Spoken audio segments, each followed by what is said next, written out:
Okay, I was just making sure everything was set up, or at least should be smooth, and gosh dang it, it's lagged out again.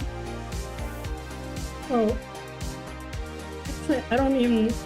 Wait, is this set to full screen mode? Is that why it's being weird? It was working a few minutes ago, and now it's not. I don't know what the heck. Oh wait, no, I'm looking at the wrong thing entirely too, so... Okay, that is... Why is this randomly... Sorry, I'm trying to adjust how this is laid out, and I... There we go. That should be fixed. All I know is that I'm going to probably be consistently dealing with the fact that my current solutions are going to primarily consist of things that are lagging out. Unfortunately, it will be at least a week before I can even attempt to get a capture card that will hopefully be compatible with Linux. If not, I'm just going to have to cry. I am still trying to figure out how to draw hands, because more often than not, I end up hating how they turn out. And I have yet to find a way that I don't dislike of drawing hands, or at least hands that don't feel incredibly uncanny.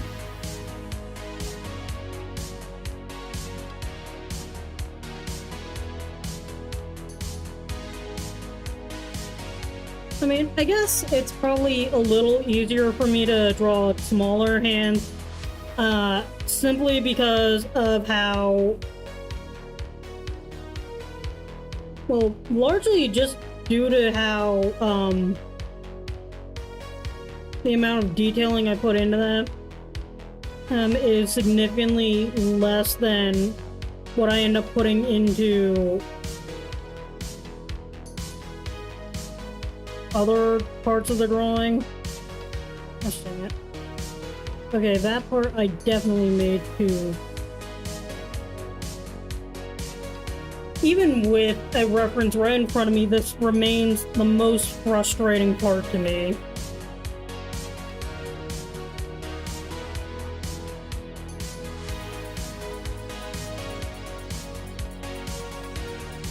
And I was drawing a lot of hands earlier, and I'm still not getting it entirely.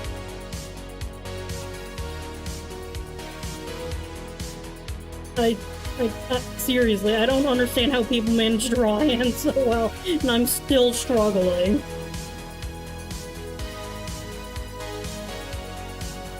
I mean, it's probably also not helping that I'm pretty sure I drew at least one of these fingers way too long.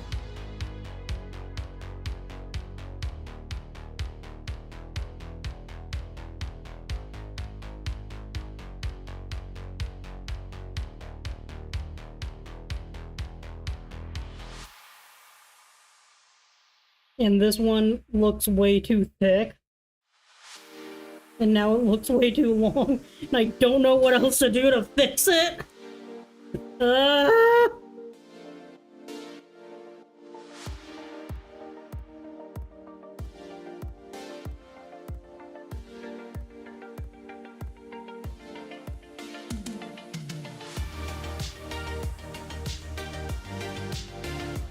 I mean, I have actively done, like, research into how other people draw hands.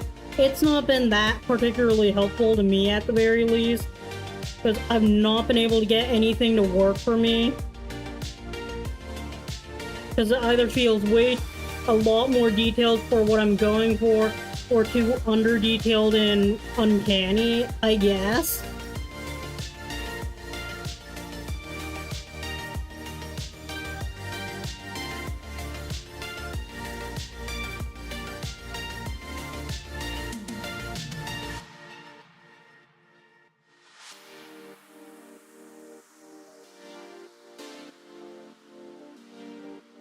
Oh yeah, another news. One of my friends caught me reading AO3 while we were getting ready for a rehearsal and said, I basically told her, look, you've already outed me.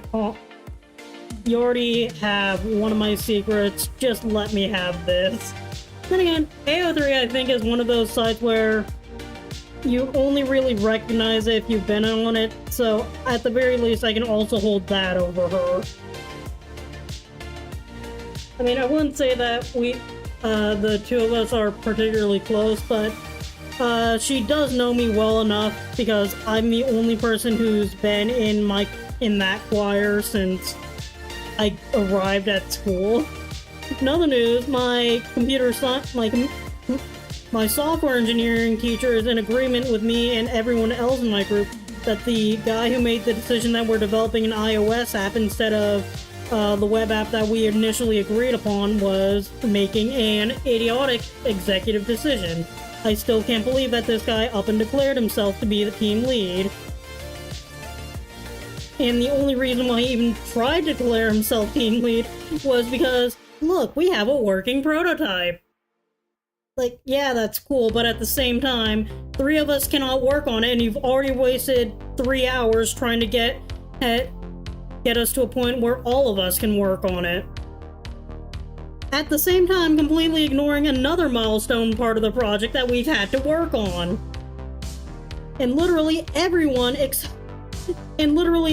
on the team except that guy were working on that milestone requirement, which was literally a design document. Now, thankfully, a lot of the requirements for that design document could technically apply to any form of app. And to clarify, when I'm saying app, I'm referring to an application, not specifically like an iOS app.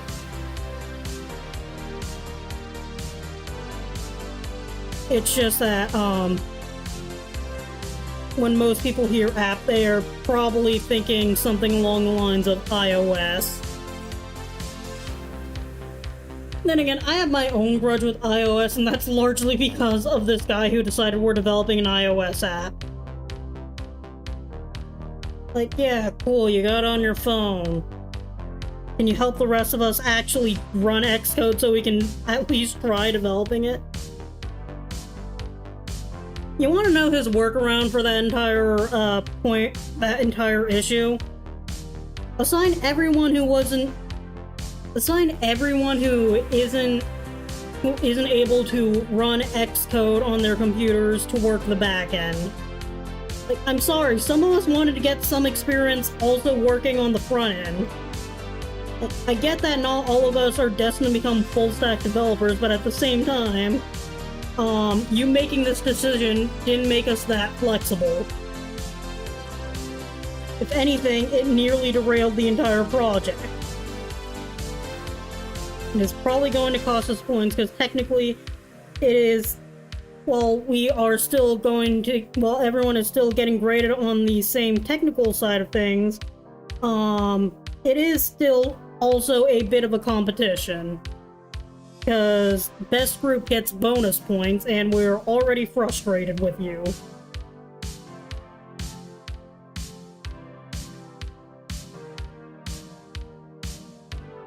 And you forcing us to develop an iOS app is not helping your case. Actually, in talking with the said teacher, apparently at one point in time, our mobile app classes were going to attempt to try to teach iOS development. Apparently that was the one class that was just an absolute nightmare. I mean, it wasn't taught by the mobile app, the teacher's been teaching everyone mobile app tech. But I've heard a lot of fun stories about how one particular teacher would want to teach us mobile app development and web app development. Then again, he's also one of my favorites. But he's also one of those teachers that you either love or you hate. And there is no in-between. Personally, I kind of like that teacher. He's also the same teacher that everyone has heard rumors that he's going to retire at the end of the year. This is the 4th year where I've heard that he is going to retire. From what I understand, apparently the only reason why he's delayed retiring is because he's found students that he enjoys teaching and plans to be here until they graduate. I'm probably not one of them.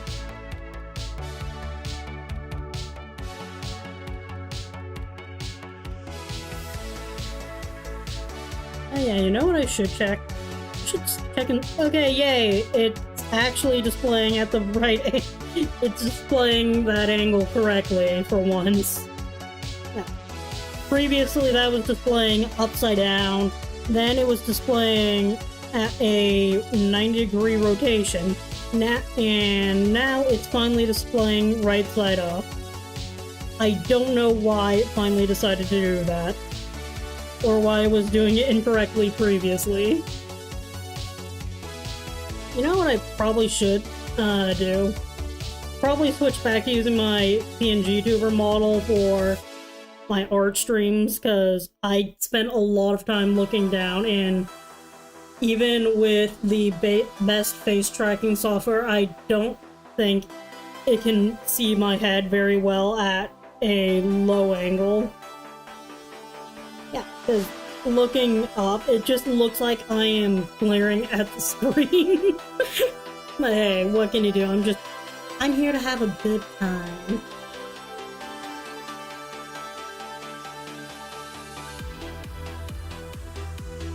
All I know is that line art has been my most and least favorite part of almost any drawing.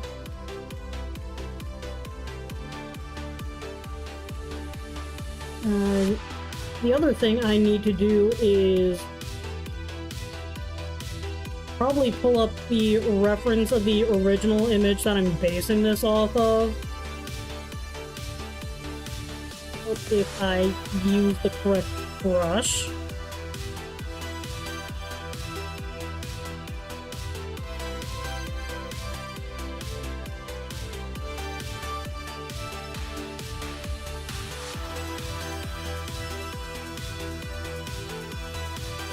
Yeah. There we go.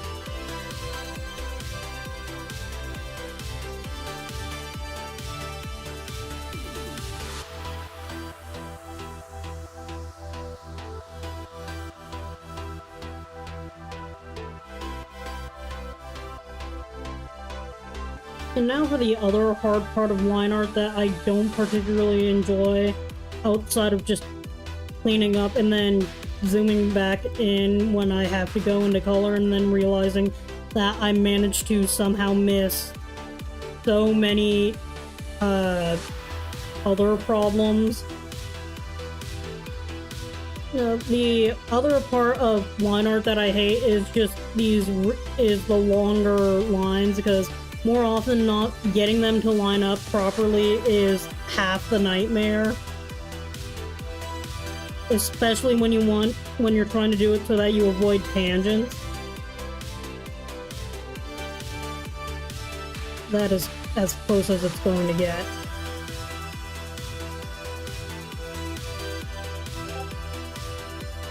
And I completely forgot to go do not disturb on Discord.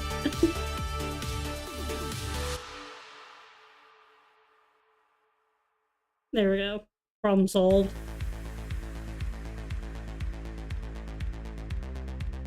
In other news, I'm pretty sure my Stardew Valley addiction is getting worse. But the thing is, I'm also so close to completing the community center.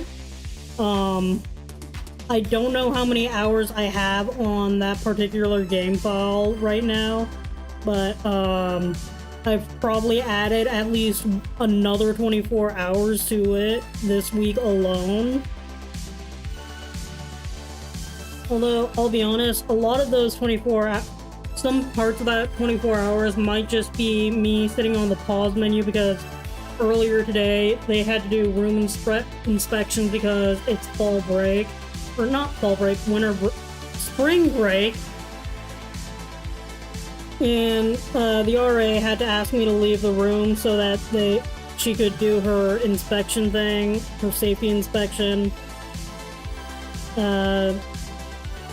And unfortunately, I was in the middle of playing Stardew when that happened, so I just I mean, it wasn't also that, it wasn't that long either, so it wasn't all bad. It was just a little annoying because I was fishing, because that is the only way I've made money at this.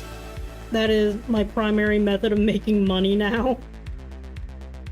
Especially since I finally understand the power of the fish smoker.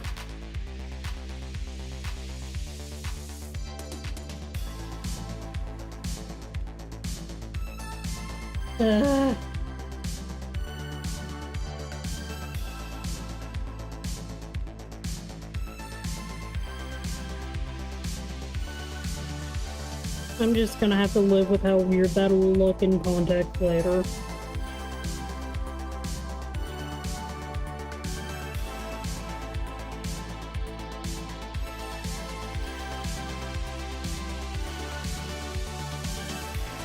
I mean, then again, I know the other thing that's kind of helped me a lot with line art is understanding that the sketch is supposed to be a guideline, not something you're supposed to objectively trace. But there are just some parts of the sketch that I want to keep simply because it made things a lot more definingly clear. And the other part of it is that I've also been trying to step further away from like using or what's it called, smoothing.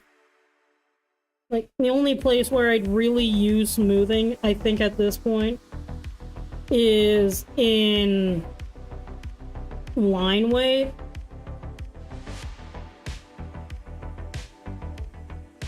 But that's more a case of it makes the lines appear less, I don't know, jagged?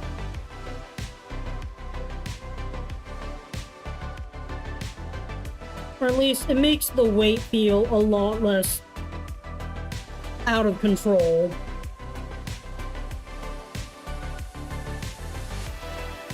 Because I have worked with like pen brushes, but not to a significant extent. I think I'll probably get a... Then again, like, the first time I sketched with an ink pen on a piece of paper, it went terribly. But now I feel like I cannot sketch on a piece of paper with a pencil anymore. It needs to be a pen.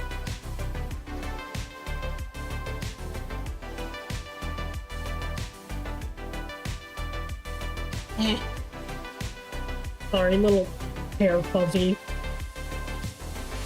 got on my hand. I have a lot of hair and a lot of split ends, and I've been trimming them, and I swear they keep on showing up in the weirdest places that I don't remember ever doing any kind of hair grooming. I think they're just catching on my nails or something.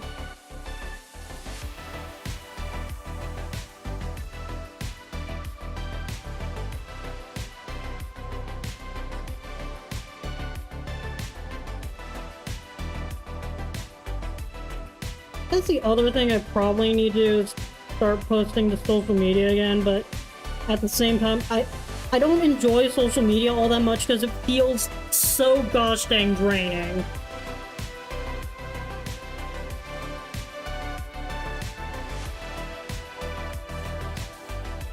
I mean, then again, that's why most of the time I post and then disappear for weeks at a time. It's just because I don't know how to engage with it, and I still don't understand how to engage with it. Like, yes, I'm told I kind of need to, especially if I want to do certain things in certain industries, but at the same time, it feels emotionally draining, and I just cannot vibe that well with it.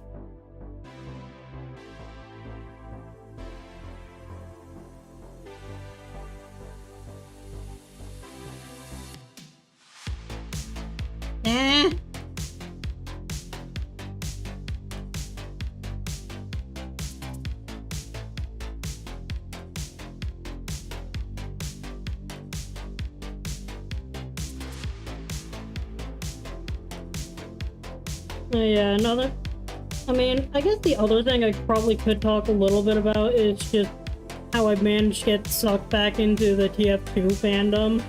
largely through... I mean, then again, I largely just blame the release of the third comic, but I just ended up getting a lot more back into it simply because I ended up watching a lot of the old videos that I watched and a few new ones that hadn't previously been released. One of them being Nemesis Blue, and I'll be honest, after diving into the entire horror genre, I've become a lot more interested in that. I don't know. Then again, my friends could probably already consider me a fairly morbid person. After all, I did joke about leaving a papier-mâché skull in the chapel office when I graduate.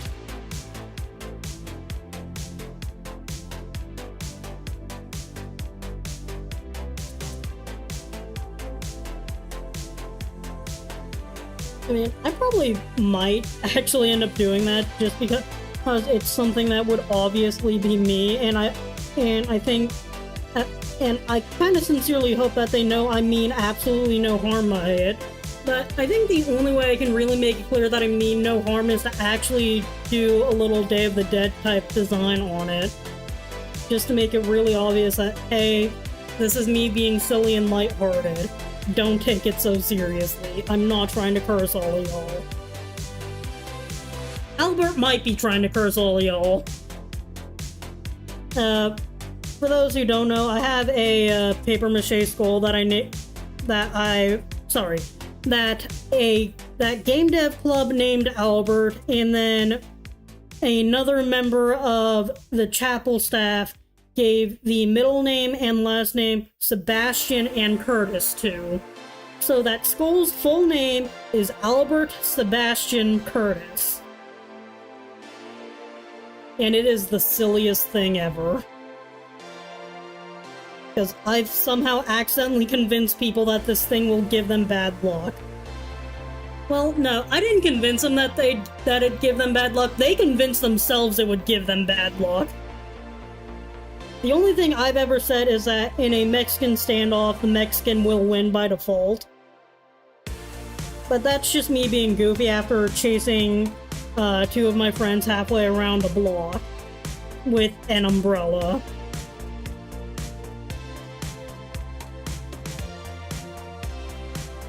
Well, what can I say? We're a bunch of goofy people.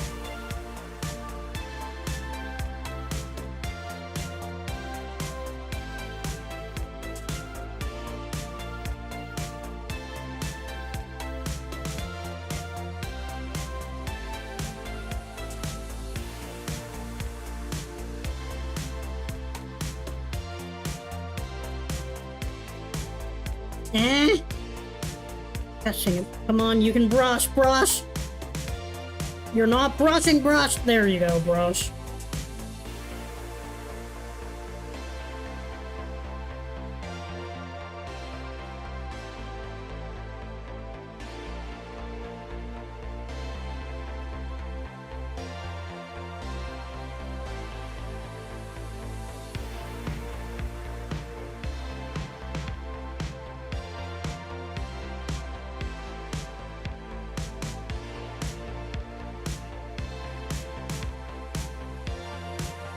Hey, another one of the animations that I've recently rewatched is, the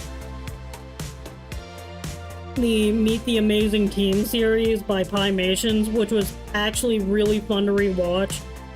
I'll probably never be able to animate, or at least I won't be animating anything anytime soon, unless it's, like, in a live 2D way where I can use software to rig the animations for me. So I can do more silly things like this.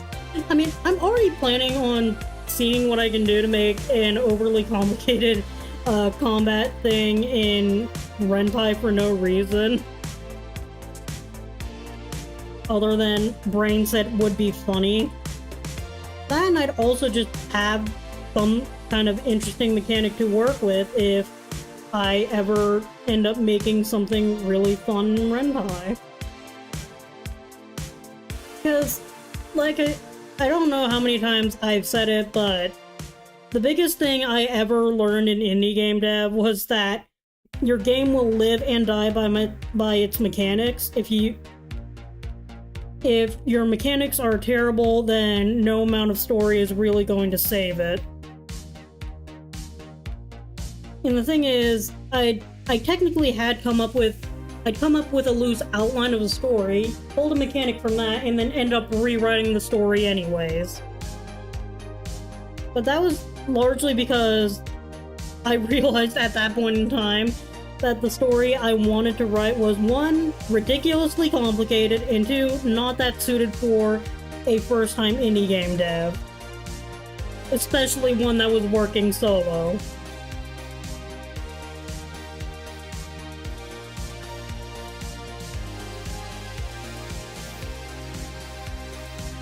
And what I will say is that the other thing that I kind of learned, at least in working with Adventure Game Studio, is that it is not really something that lends itself that well to having multiple programmers, since apparently every time you compile the thing, compile or edit anything, the entire code base changes.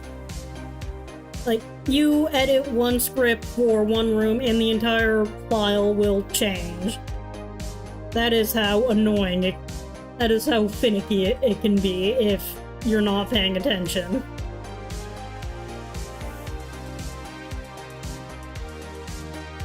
But at the same time, it's still a really fun engine to mess around with. I mean, after all, I did get one game working on it. I don't know if I have it linked in any of my, I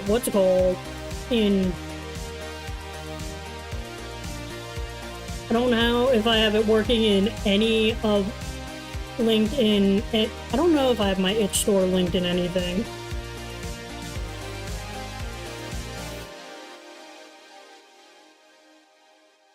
I don't even I flat out forgot what I even called it. I think I called it like Fantastic Days or something equally stupid. If it's not obvious, I am an enjoyer of puns. I do not care if they sound stupid. If a pun feels relevant, I will inevitably end up saying it. And again, you're also talking to someone whose favorite shirt is literally a pun, and I've gotten in fights with my grandmother over my sense of fashion, which is non-existent.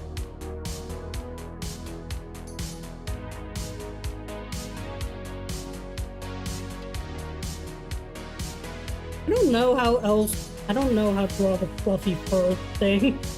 This is just me attempting to randomly create an ill-defined pattern.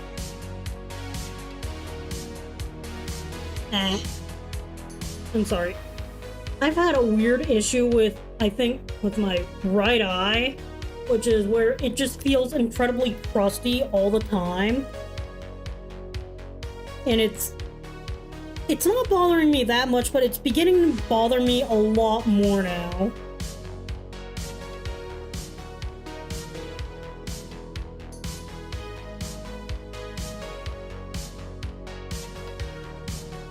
And I don't know what else to do about it. I have considered, like, getting eye drops or something, I don't know. All I know is that, like, a few weeks ago, or a few days ago, I did get a massive headache, but I think that was partially because I was still adjusting to having a new pair of glasses. Because I was waiting for them in the mail for, like, a few weeks. They had to snail mail their way over there because they got sent to my home address instead of my university address. And so did a few other things that I kind of needed. So I just had to wait for them to snail mail their way over after my dad. Then again, I also had fun trying to check and see where they were because my dad was the one who shipped them in. He texted me the little tracking code. I swear I must have incorrectly input that thing in so many times because I just had a list. I just wanted to see where my package was because I wanted to at least understand where the heck it was. I just wanted to know how long it was going to have to wait to be able to see. Well, actually, no. I could see. I had my old glasses. I just wanted to know when my new prescription with blue light came in. Or the blue light filters. And for those of you who don't know what the blue light thing is, it's basically meant to help minimize eye strain, especially for people whose day job involves having them look at screens. Especially important for people like me, as I'm a programmer. I'm studying programming. I am computer science. Regardless of what job in the industry, whatever job I end up taking, I'm going to be staring at a screen for a significant portion of it. Now, the other thing that I do remember at the very least is if I start getting a headache, or at least every 20 minutes or so, remember just like stare at something at least like 20 feet away. Because apparently that just helps with reducing headaches and eye strain. I don't remember if I'm nearsighted or farsighted though. That is probably something I should check. Or double check. I don't even run my own prescription if you can't tell how much I kind of rely on my glasses.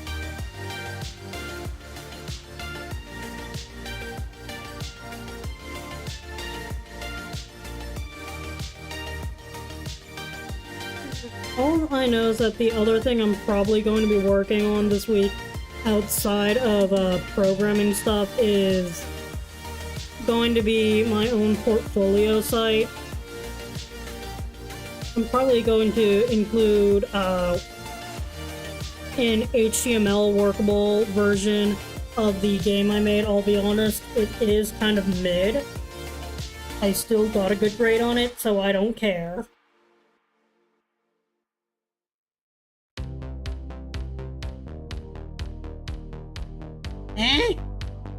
No, I didn't want to erase all that. I just wanted to erase Blotch over there.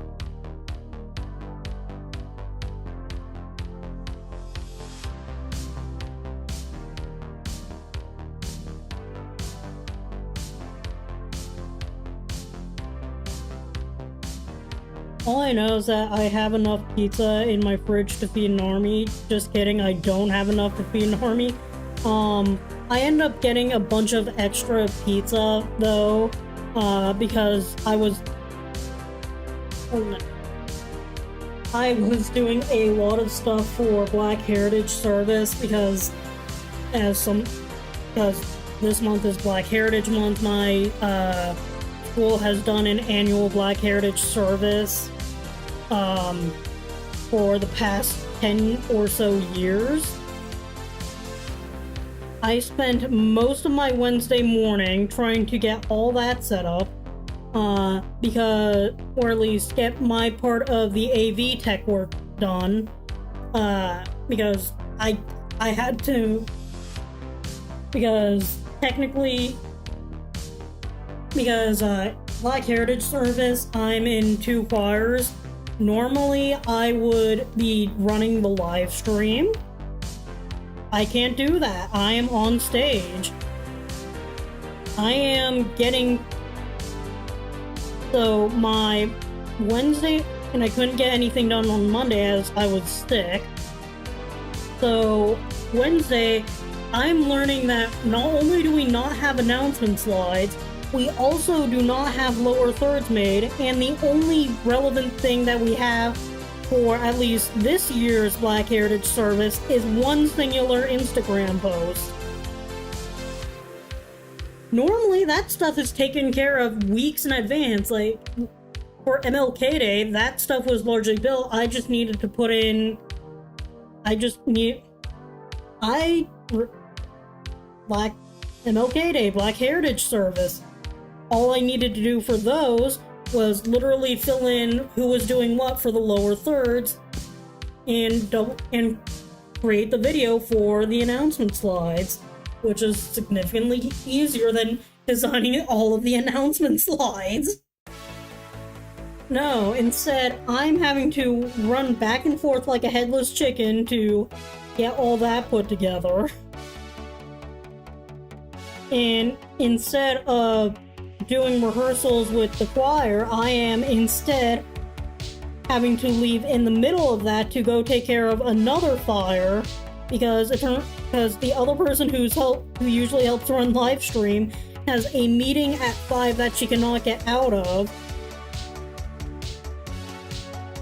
So basically, we're down 2 people because one is stuck on stage for a completely separate reason, and another has to leave for a meeting that she cannot get out of. Oh yeah, did I mention I was not the only person who had to leave in the middle of rehearsal to take care of the fire? One of the guys I'm friends with, he also had to suddenly leave the stage to go take care of another fire related to the exact same service. Thankfully, all of it went off without a hitch. I didn't get to see the live stream. I didn't check the live stream afterwards, though. I imagine it went well. But needless to say, that was incredibly annoying.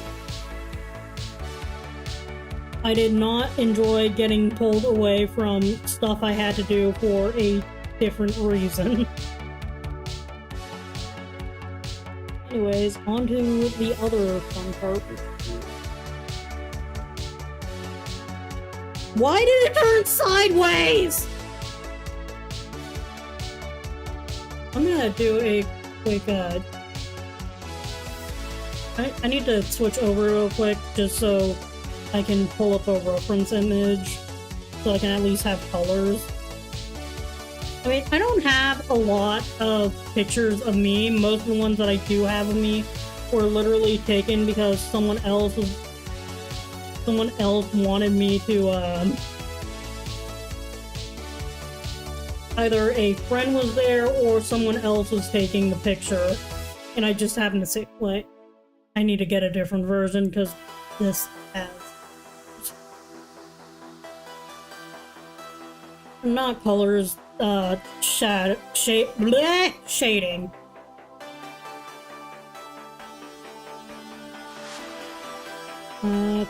Where is my flat?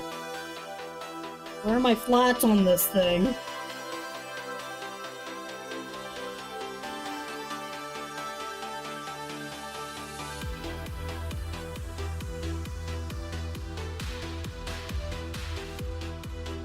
Okay, I think I found it. I just need to turn off a lot of things.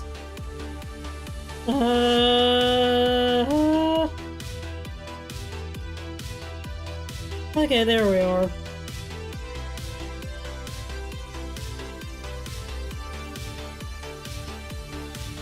Here, save that.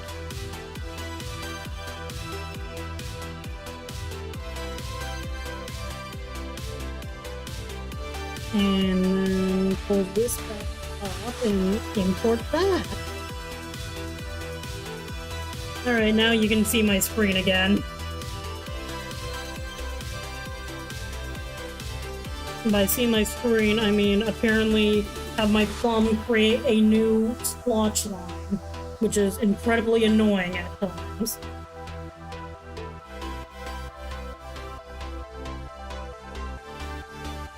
Alright, first things first, I'm gonna line that up a little in this dude just so, to a lesser degree, just so I can see what the heck I'm coloring.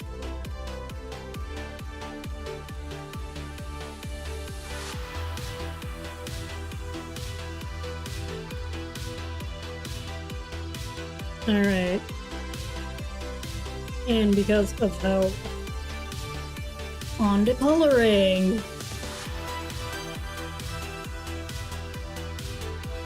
One thing I probably definitely need to get better at is having a background in mind for when I make stuff like this, because most of the time I end up just drawing a character floating in a void.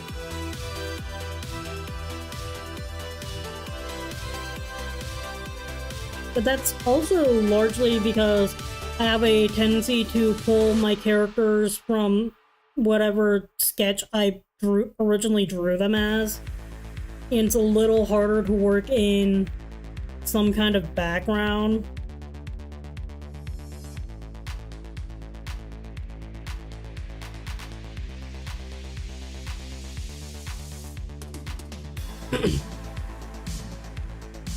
But for me, that's why I don't really advertise doing backgrounds, because I'm just terrible at them.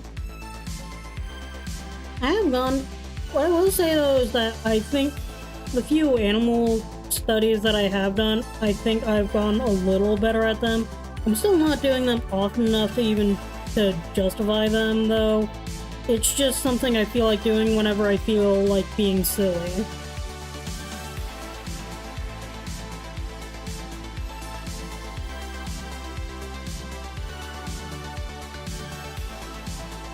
But water fingers. Why do I feel like every time I look at the fingers, it just gets worse? I'm gonna leave this hand before I regret looking at it again. Not that this hand's any better.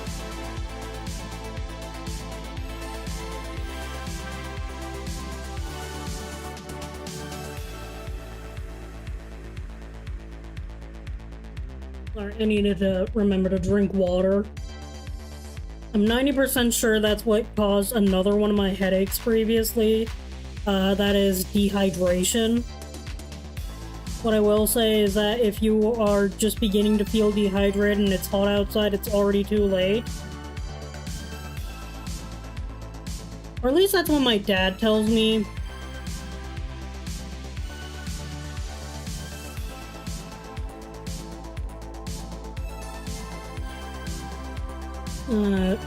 Like now that I think about it, I have another midterm thing that I need to work on that's due the Thursday after spring break, so I have like 2 weeks to work on it, and I kind of already loosely decided on making a really kind of video game.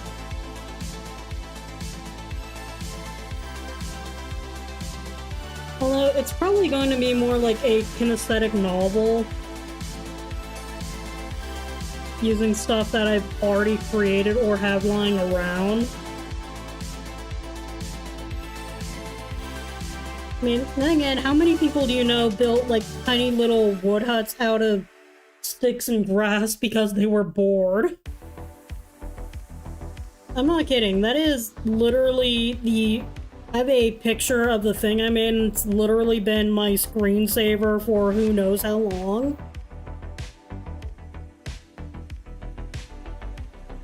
I would pull it up, but that would also lead to me accidentally doxing myself, and I'm not really about that. I do consider my identity like a loose secret, as in if you know, you know. If you don't, well, tough luck.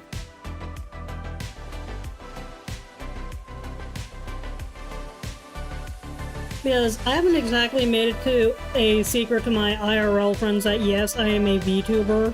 In fact, I'm pretty sure the entire chapel office knows that I'm a VTuber. And one of the clubs that I'm the secretary of, they've seen me post. They've seen the works in progress I post of my VTuber. And they've seen the actual model working. Heck, the guy I'm friends with was literally one of the first people I texted saying, "Look what I made."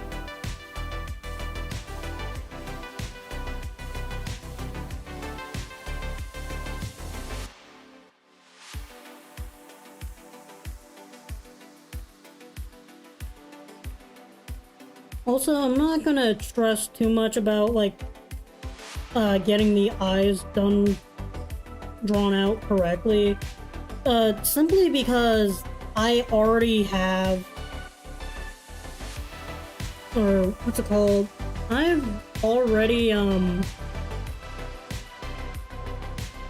I've already forgotten the word. But they're on their own separate layer, so it's not going to be that big of an issue. Now, one funny thing I will kind of note that I'm just now realizing is that I made the cape and the hair color the exact same color in this thing, I'm pretty sure. So, I don't know what I'm going to do with that.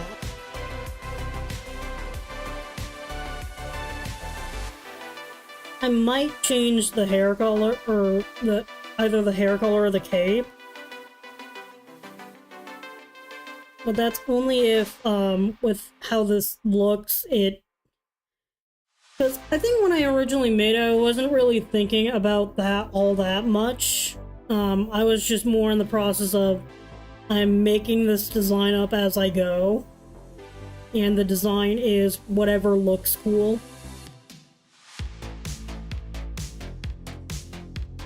That is all the skin.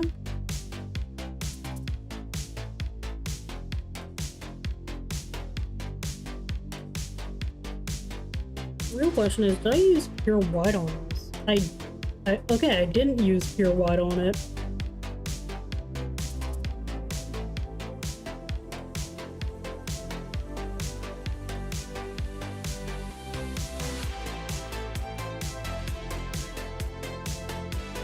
The main reason why I'm not drawing my flat colors all in one layer anymore is largely just to make changing colors a lot easier, and two, I like adding in little texture changes. I don't know how else to describe it using a custom brush of mine. And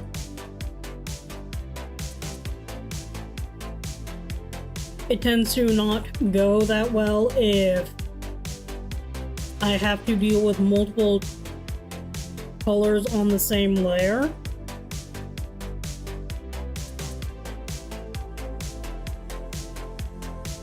Or at least it doesn't go that well because of how, like, I made that brush function.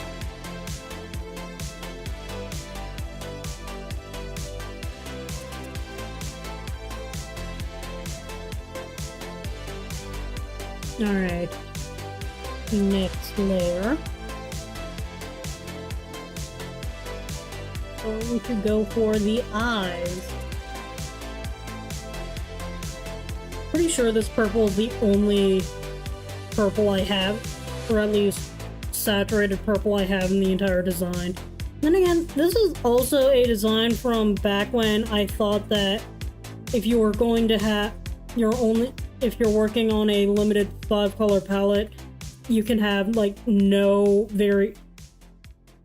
are limited to those 5 exact colors being hue, saturation, and value. Turns out no, you can have slight variations. You can vary the value. It's a saturation that you kind of need to be a little bit more picky on whether or not you consider it a different color or not, I guess. What I will say, though, is that for your blacks and whites, probably do try to limit it to only one variation of the color, because otherwise you'll have blacks that just do not sit well together. I don't know how else to describe it.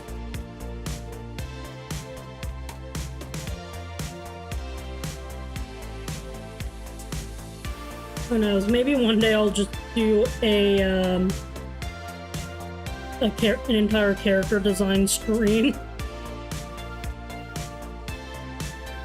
It depends on how much patience I have, because sometimes the answer is no.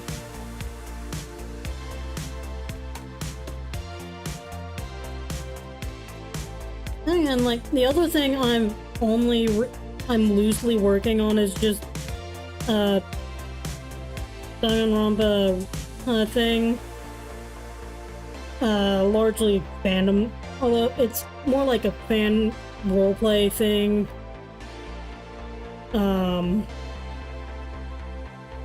yes, I will fully admit that I do enjoy role-playing games.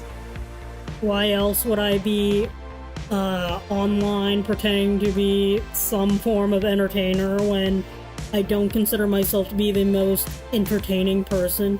I just go on random tangents that somehow end up on a completely different idea than whatever the original idea was, and I've lost track of the original idea by the time that comes up.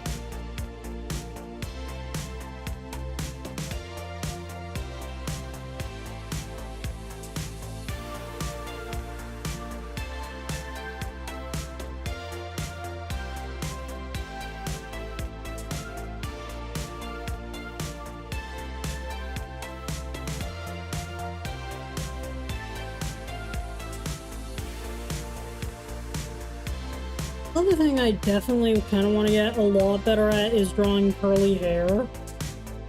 I mean, and I mean like, ponytail drills. Like anime hair drills.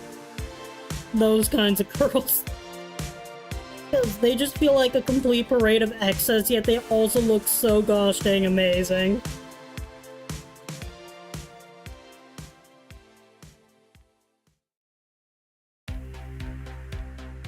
And it's just an extreme case of why the heck not.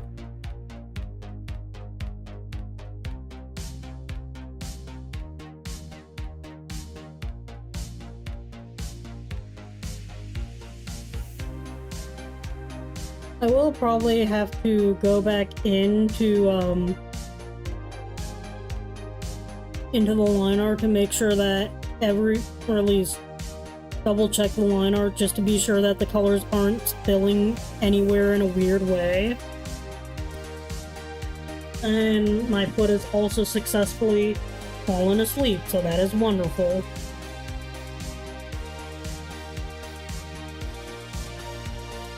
I need to remember to stretch more often.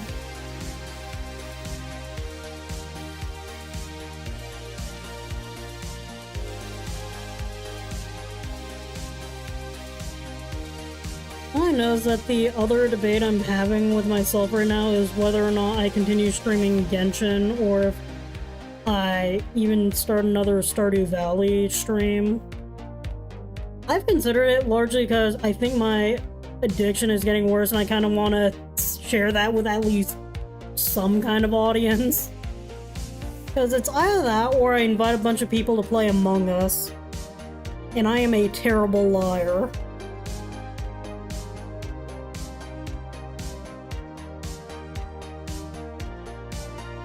Like, if you give me a script, I'll probably be fine, but if you expect me to make up a lie on the spot, I will do terribly.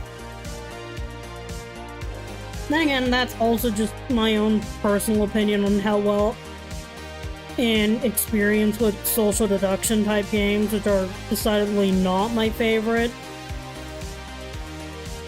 I mean, I am willing to play them, even if I am just that person who is invited solely because they are a terrible liar.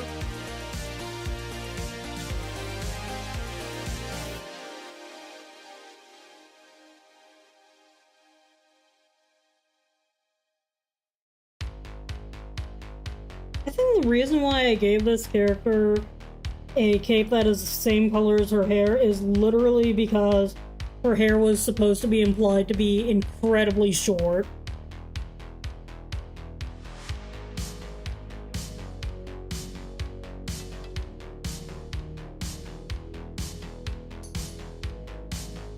I know is when I get to the bottom, it's going to be a little bit of a frustrating mess to get all those little bits in it.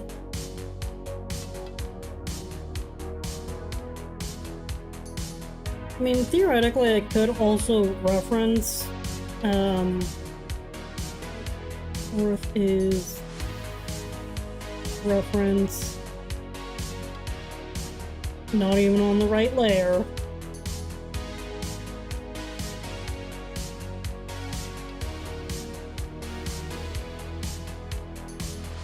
Alright, that works.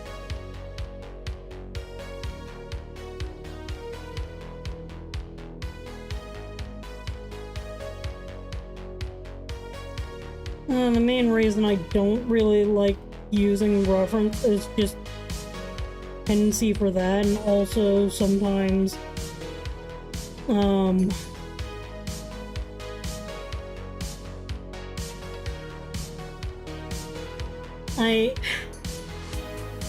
it's just sometimes an issue of I want to use a particular pattern and I want to do something that requires a bit more of a pattern type process, and then I've completely forgotten to turn off reference, so I waste more time trying to figure out why it's being weird.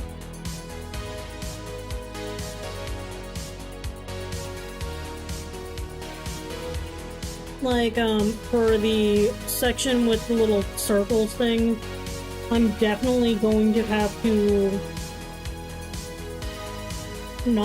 I can't use reference for that.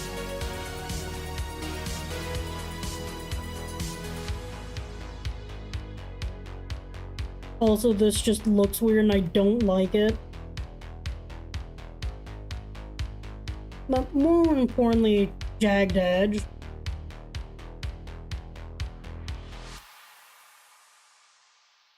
It just rubs me the wrong way.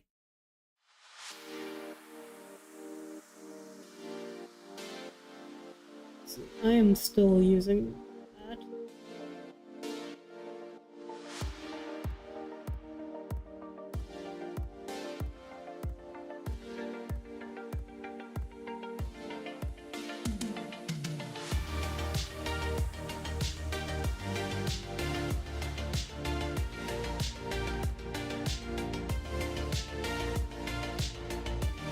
Well, sometimes I also just want to be able to select things by, like, the color in order to shade them or add gradients.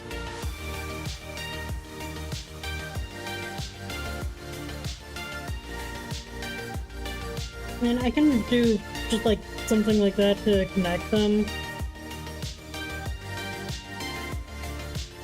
Alright, next color is going to be pulled from the correct area. That is a lot lighter than I remember it being.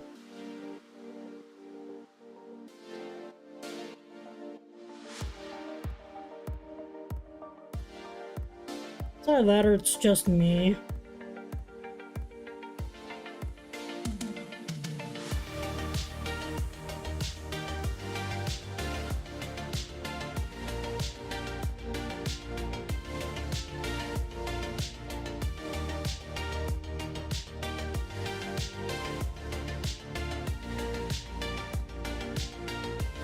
Now onto the last bit of detail, which is all these white things.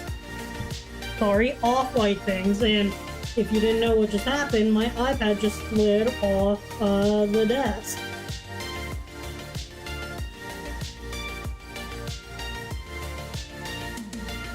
I think I'm beginning to realize why a lot of these colors feel a lot brighter than they should be. It's literally because the reference image I'm looking at has a lighter background. And if there's one thing I've learned about anything, it's that literally a lot of color theory boils down to what colors is it next to. Anyway, it's time to turn off reference. And then move on to the more aggravating part.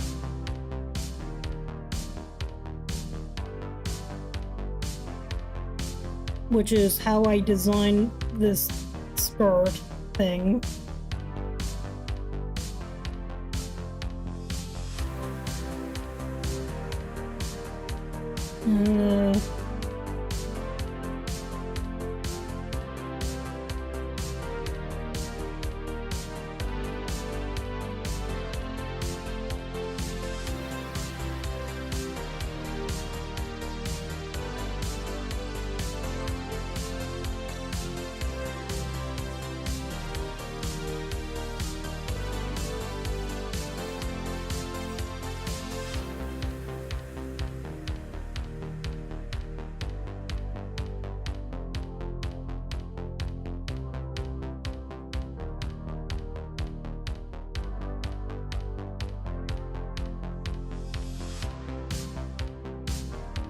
Who needs accuracy when you have skill like that?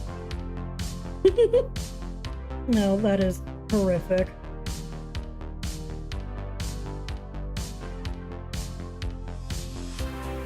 Okay, I'm going to really loosely just draw the line.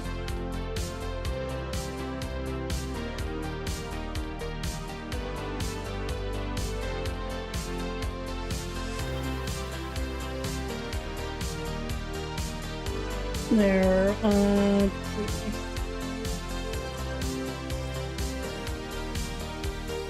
then erase some of the other lines so I can at least have those autofill in. Kind of. Close enough.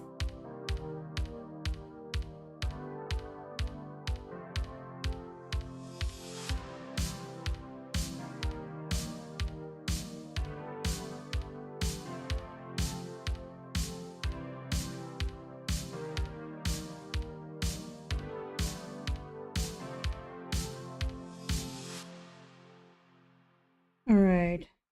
How to clean up a little. And by a little, I mean try while trying to fix some of these details. Because I chose to choose something that is a bit more realistic shape.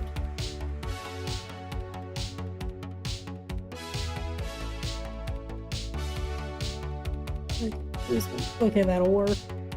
That's fine.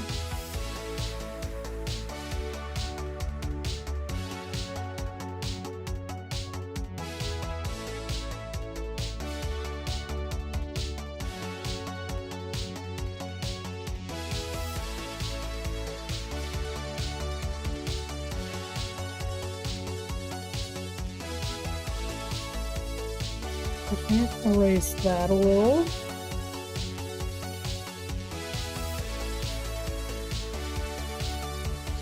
And then realize I drew it on the wrong layer. Yay!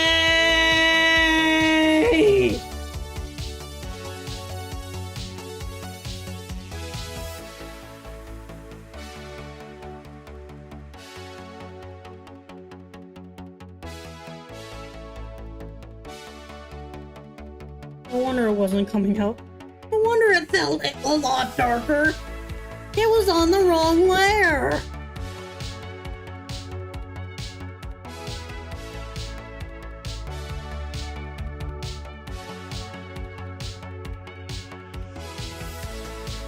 Okay, change of plans. I'm going to draw the circles like this.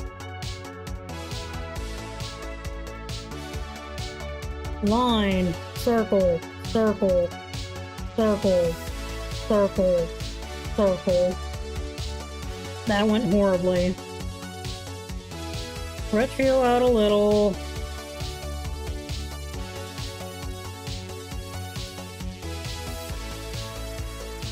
Clean up your tail.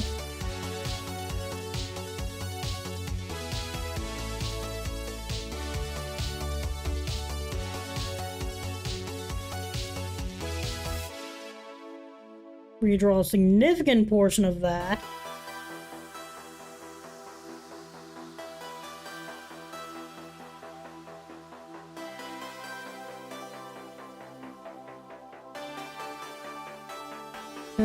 Fill.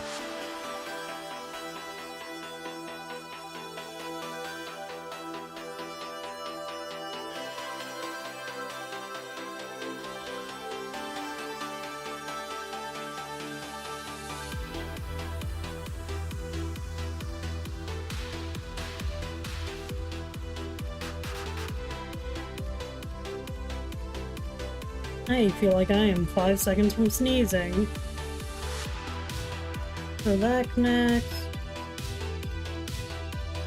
Or that also loosely connects.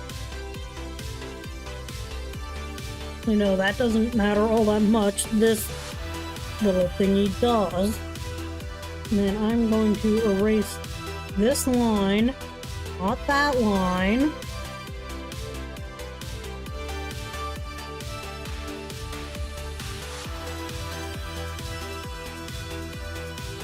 clean up this circle a lot more.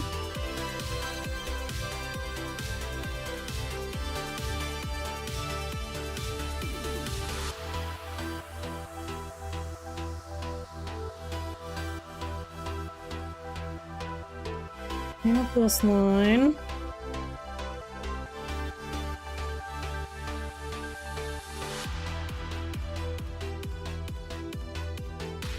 Have this go lower. This connect like over there.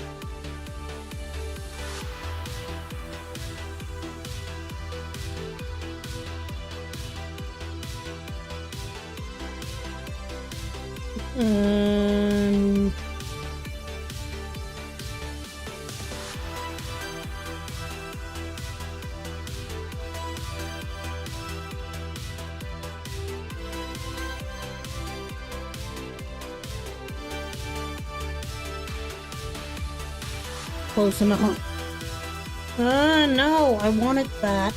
Gosh dang it. Alright, time to drag and drop colors and see how horribly this turned out.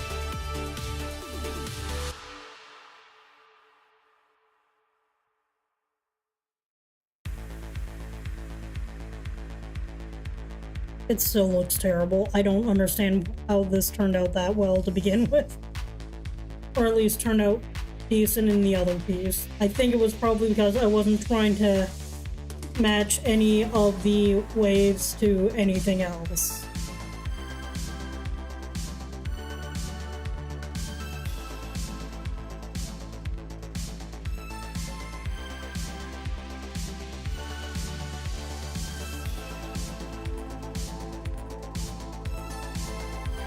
But that is still like the base colors down. I'm going to group all of these. Not that. Still need to group all of these together so I can do one more thing. Like with all my pieces, I prefer to have like some kind of backup in case something horrific happens with the original colors.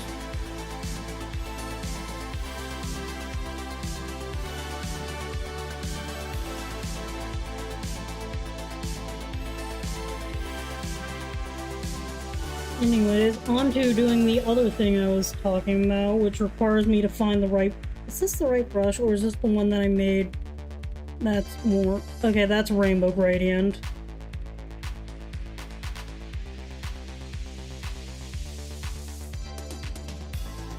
This is the custom brush I was talking about.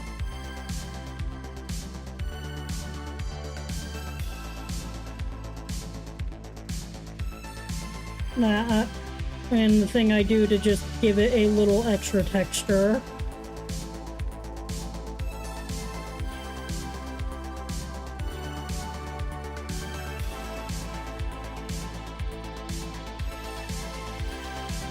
I'm still messing around like certain aspects of it, but I think it looks a bit more visually appealing than just flat. I mean, I will be adding textures to this later. This is just something to help it come together, to give it a bit of character before I do all that. Can I not auto-lock it?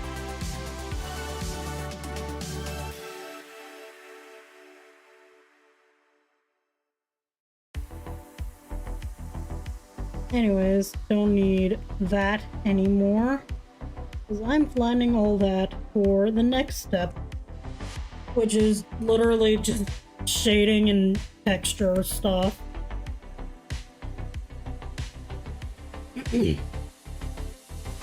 And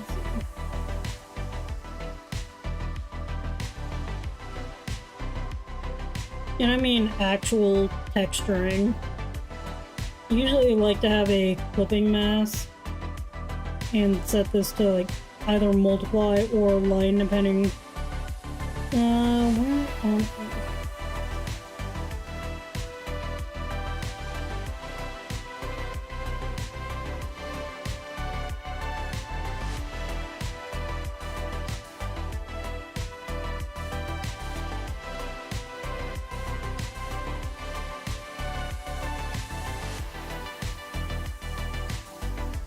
certain parts I am going to have to switch from multiply to, what's it called?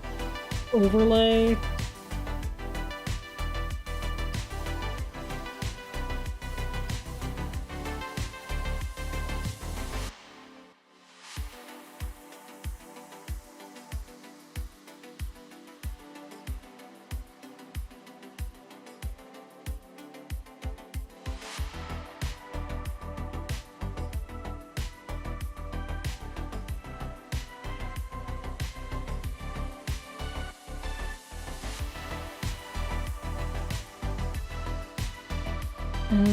Okay, I was thinking clear, it was actually invert. Anyways, can I switch back over this, or will it still be sideways? Why is it still sideways?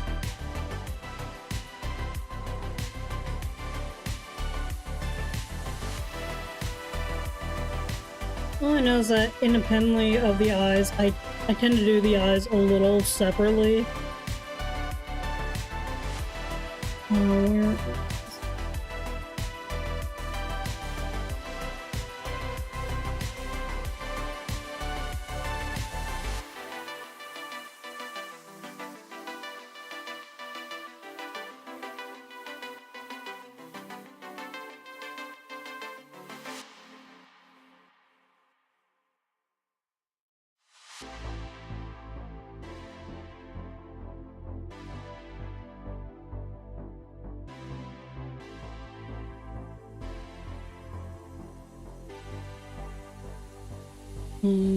select.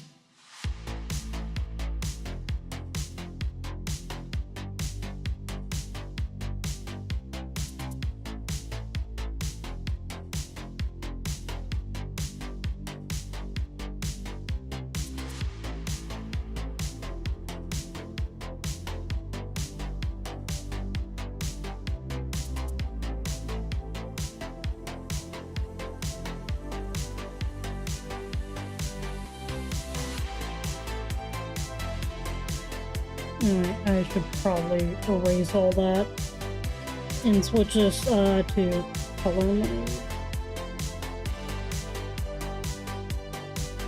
Color, not color, normal, that's what I was thinking.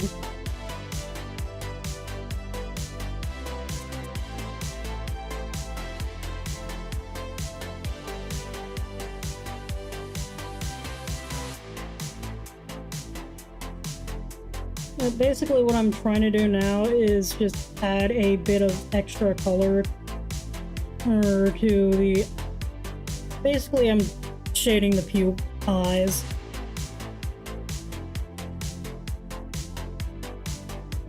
I actually found that I enjoy doing that independently of other parts.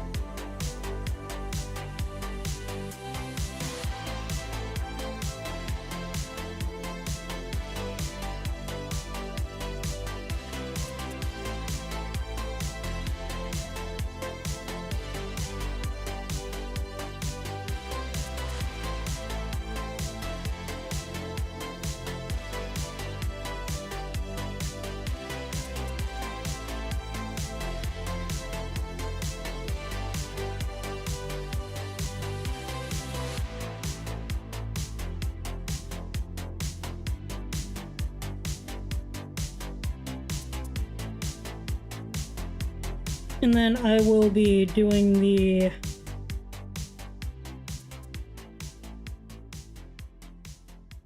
I will be adding in... What's it called?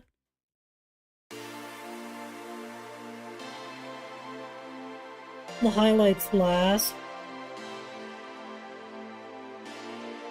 Because where I put in highlights usually depends on where I end up choosing to have light come from. Clipping mask.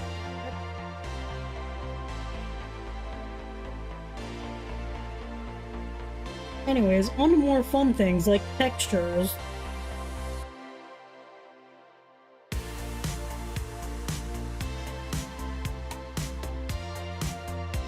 And for that, I am going to set that as the reference.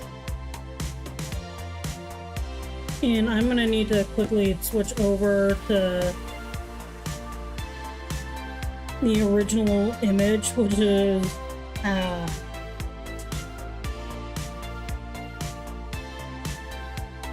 because I don't even remember what I originally chose to use as the material for each section. I mean, I do remember what I chose for certain sections, it's just that what on earth is...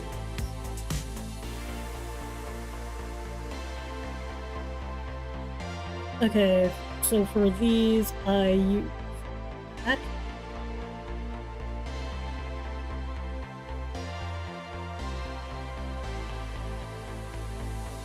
Where on earth is it so loose that it can just easily spill out onto the rest of the canvas? I use the basic noise brush for this.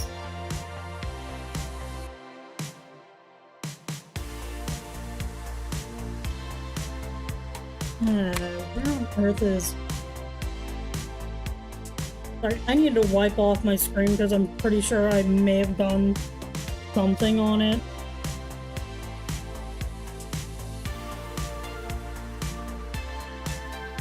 Oh, I used multiply, that's why it wasn't showing that well.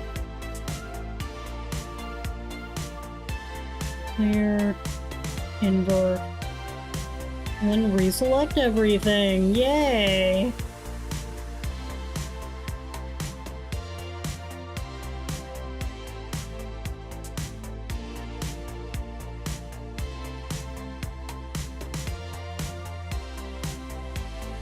Thing is, I don't want to go super harsh, like that harsh on the effects.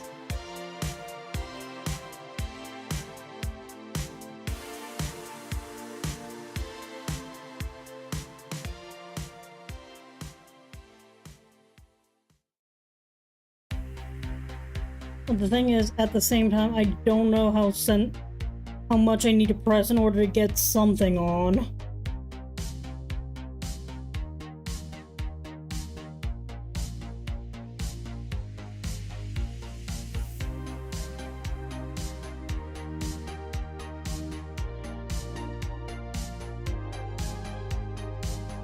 I mean, then again, I do have this brush that can easily line how harsh it appears.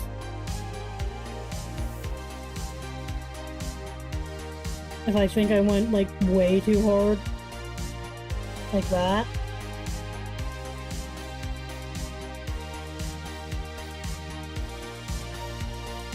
Alright.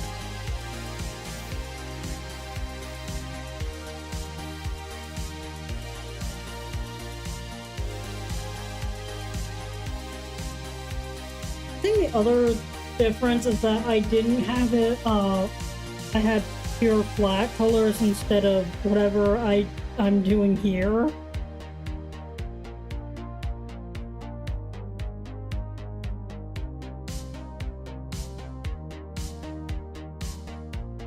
Where is hair?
And now I'm just going to loosely line it up around, like, the mids. Or at least certain sections of it. Kinda like that.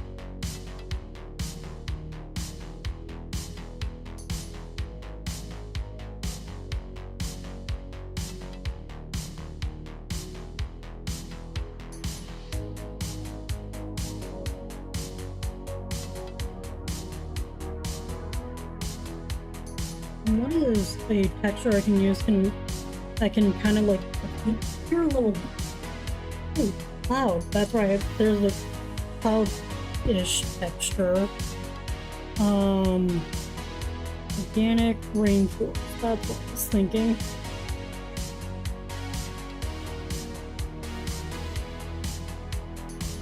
Oh, right. Why did those not get selected?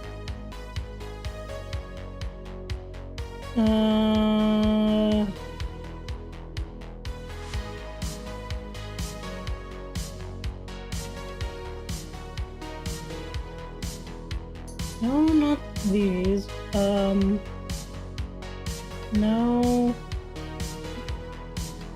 I do not remember what half of these brushes look like. I think I went with the charcoal, actually.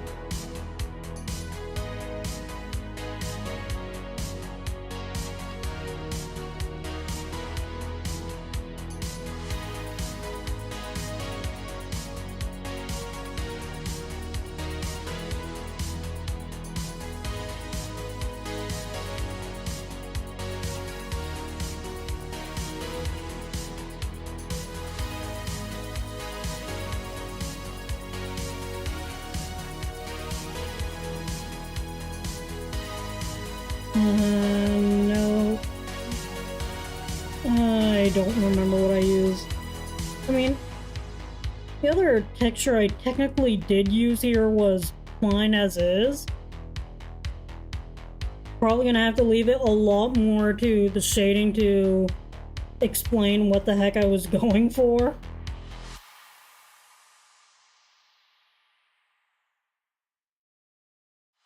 Clear, invert.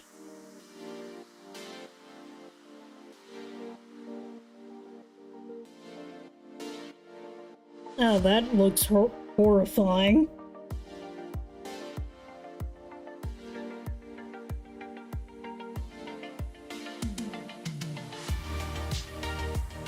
It wasn't multiple. What is one of the additive ones that is not literally add, which is 2 power, which I think is overpowered for my purposes? Actually, no.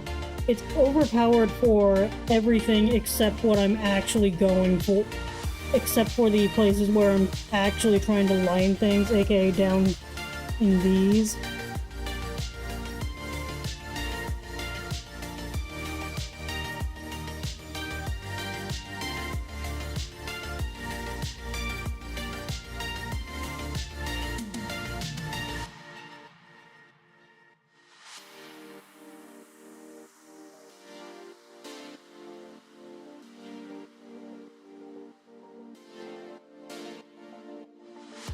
What the heck did I accidentally hit? Oh.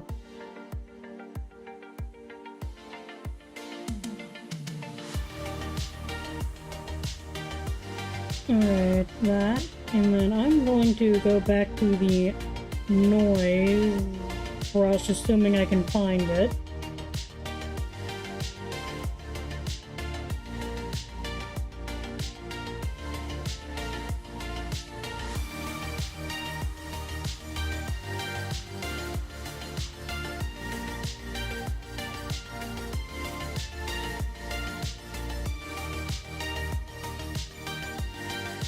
And then I'm going to go with red skin for a bit more of a leather appearance.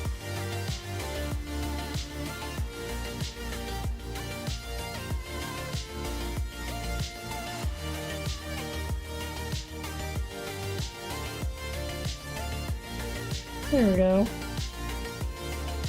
And I think that's all the color-wise changes I'm going to make for this. Because I guess next would be just cobbling together some kind of like background thing. I think the only other reason I really made this piece was just to mess around with the idea of what are they called?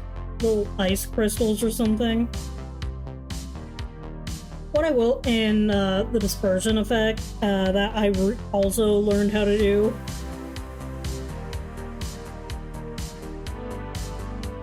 I mean, they are fun little effects, it's just that I'm not really feeling them. So it might just be a basic gradient background for this.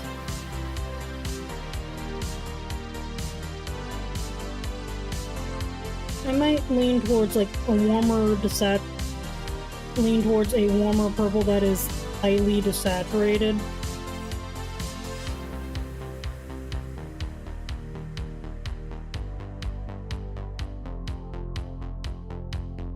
Oh, I forgot I left reference on. Layer.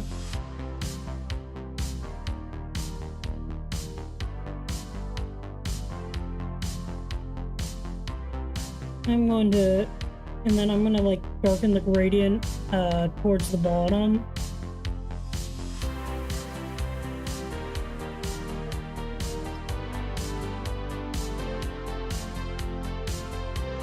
Yeah, when I originally made some of these brushes, I had intended them to be like sketching brushes. That clearly did not last.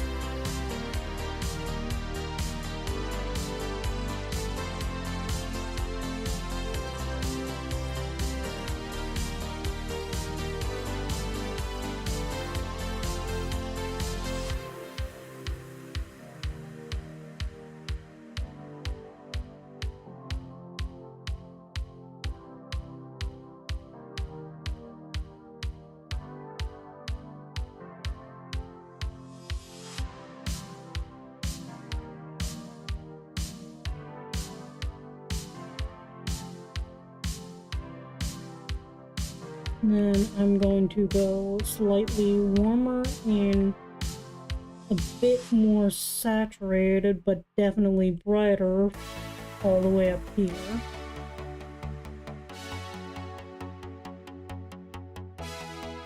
And then I'm going to blur it.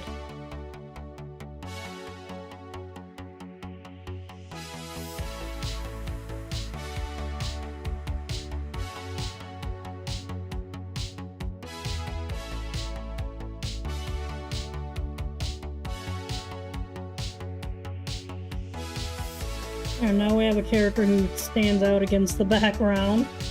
Pull that all the way up along with the eyes.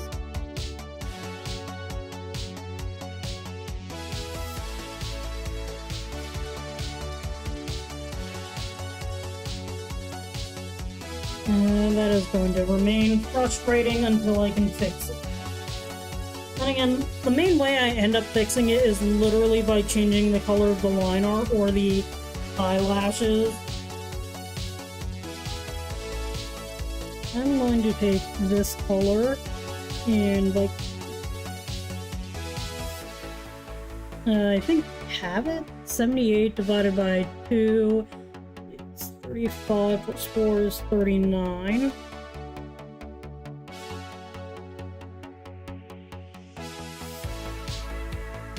Alpha lock.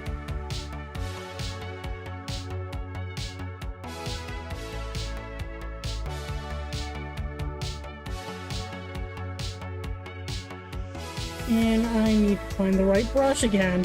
I actually need to go through and delete a bunch of the brushes that I'm not even using anymore.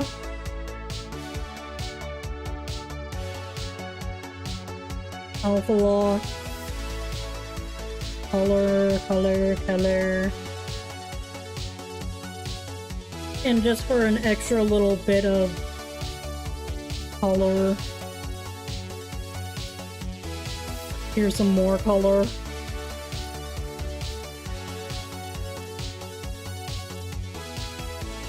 That's just lightly matching the hair and is not going to get shaded at all.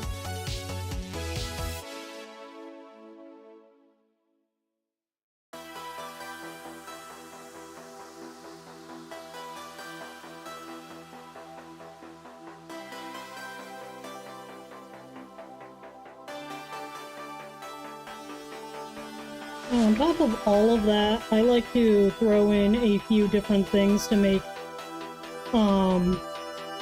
understanding what is going on a little bit easier, I'm going to throw on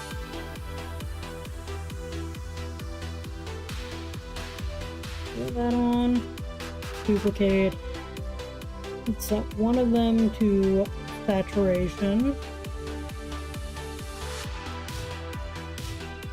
duplicate this, except I'm tossing it on top of everything, and that's more to make sure that the entire thing remains readable even if you're colorblind. But that's more just a personal preference for me thing.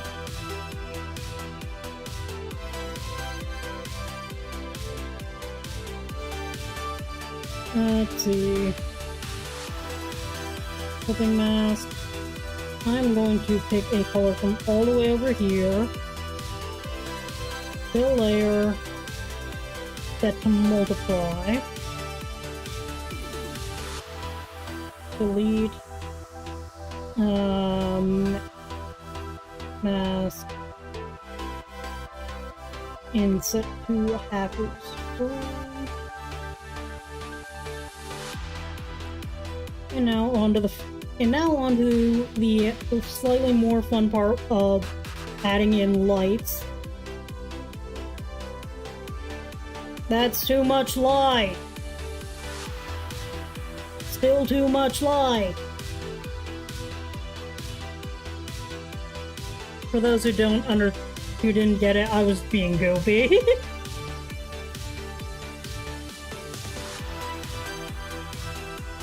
I like to loosely paint in where my light source is before I go in and start removing things. Of course, I tend to add a lot more light than is strictly necessary.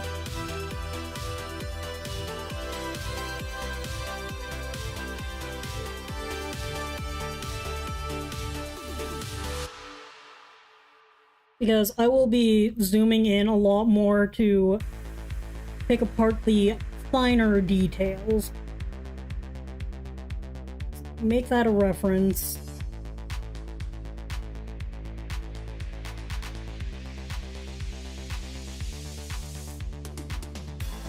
And I'm just selecting all that because I am inevitably going to be erasing a lot of shadows from around there.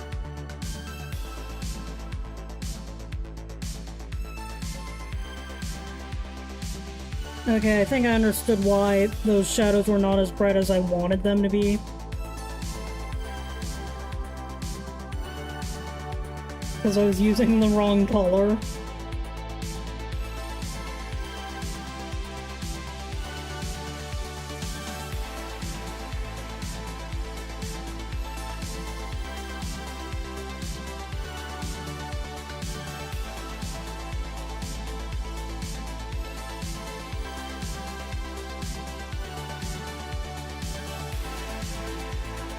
Okay, that is still a reference, so I can keep going.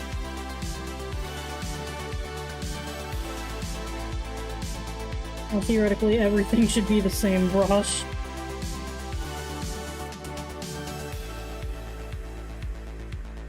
Why? Oh, I'm in select mode.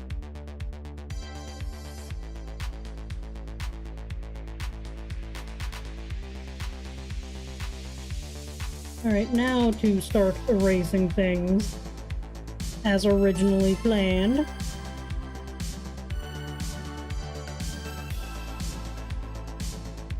Obviously, up here is going to go a lot because, well, nothing is really hitting up there. And by nothing, I mean no light source. Or no lights, that is.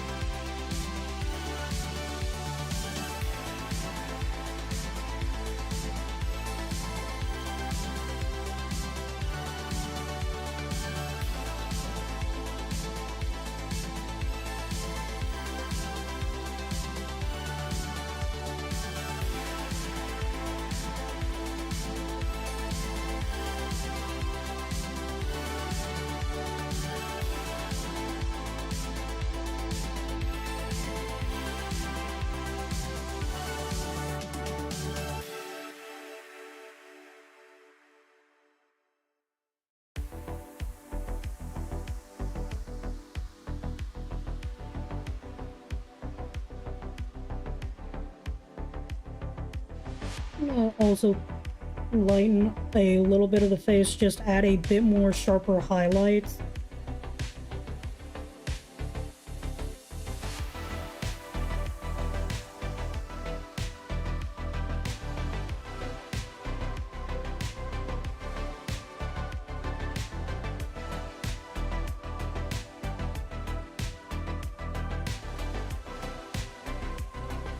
Why the heck is that thing?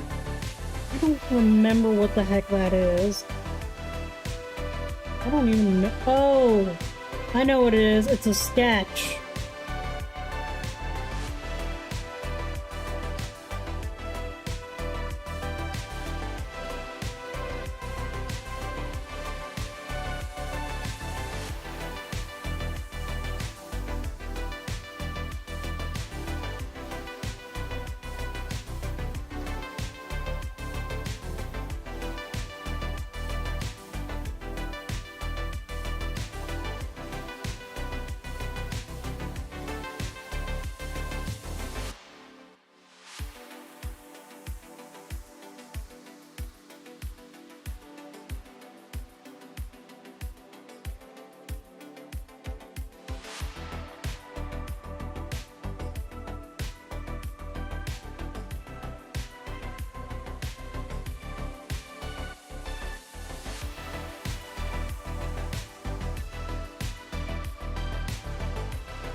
Oh.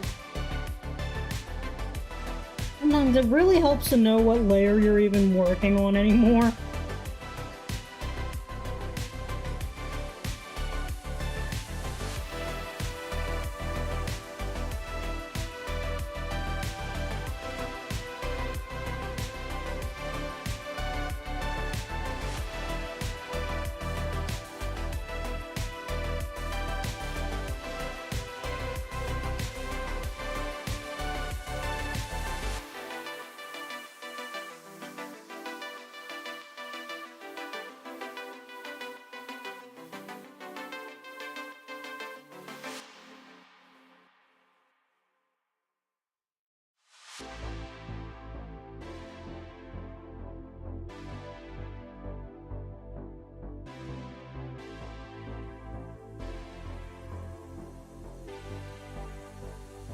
Alright.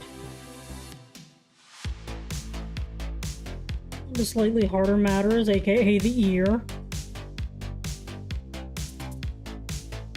Barely anything. And next to nothing.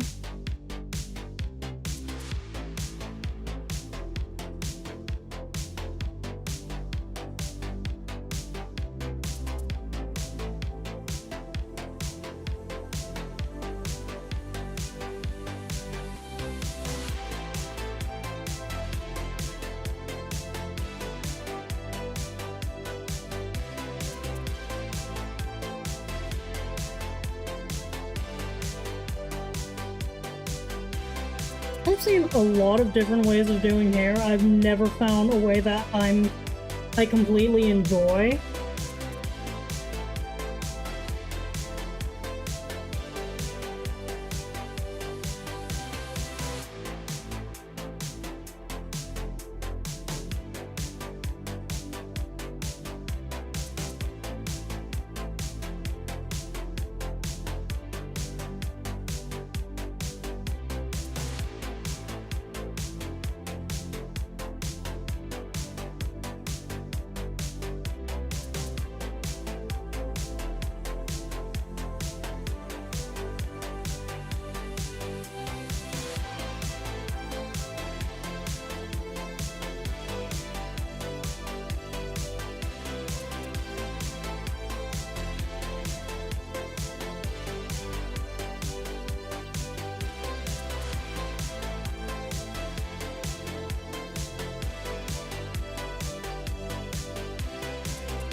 And then that.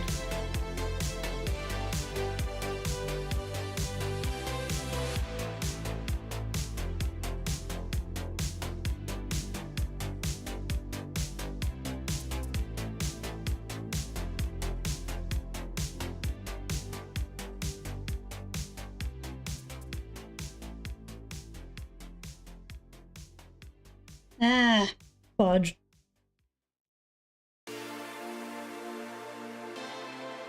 And definitely nothing is getting down over on that side.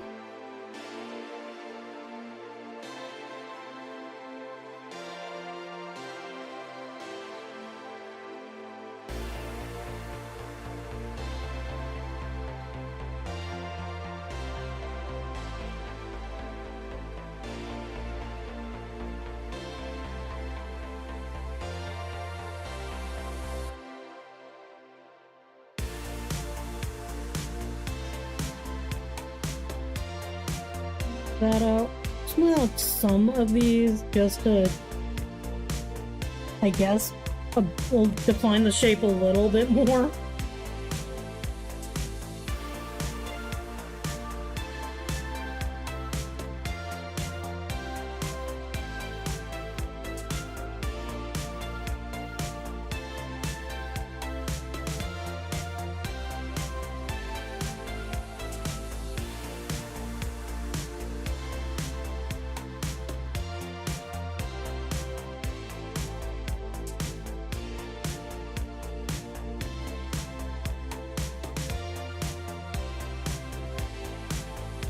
Wait, why are these?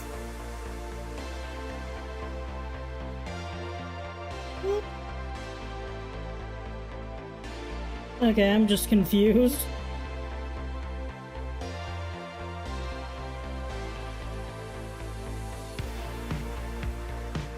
Anyways, on to this one, which has a clearly defined not going to be hitting anything at all zone.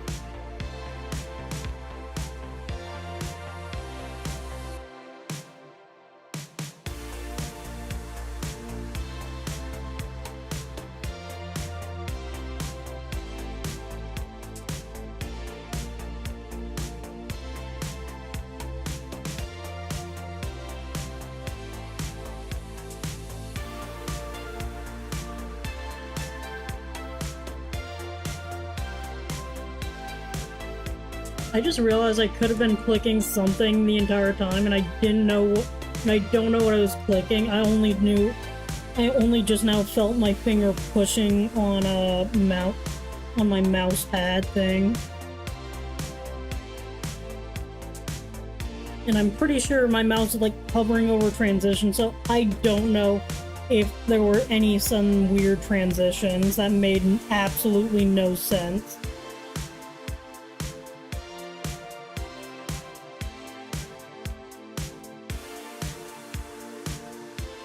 But the method I've learned, at least as far as shading my characters goes, I actually kind of took from YouTube Art School, aka Mark Bernay. He has several really great things going for his channel.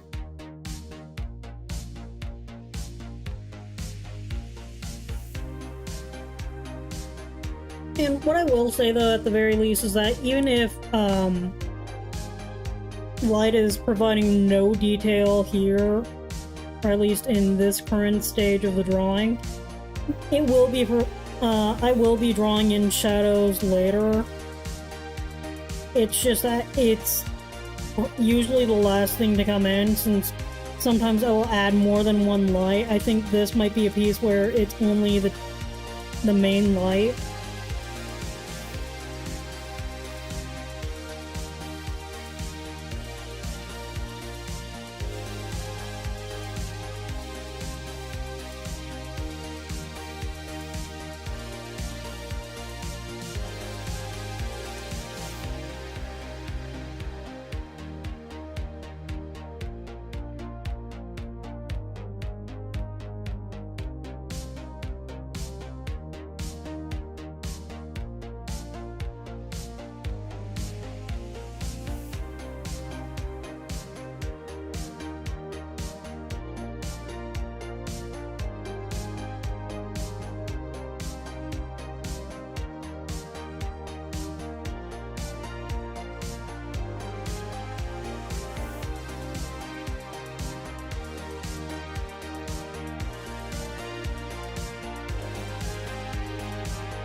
If you look real closely at my layers, you'll see a massive blob of things, and then suddenly it looks really defined.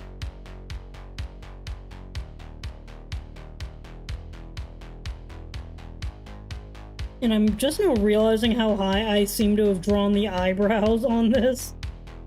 And it is looking weird in a way that I'm not exactly enjoying.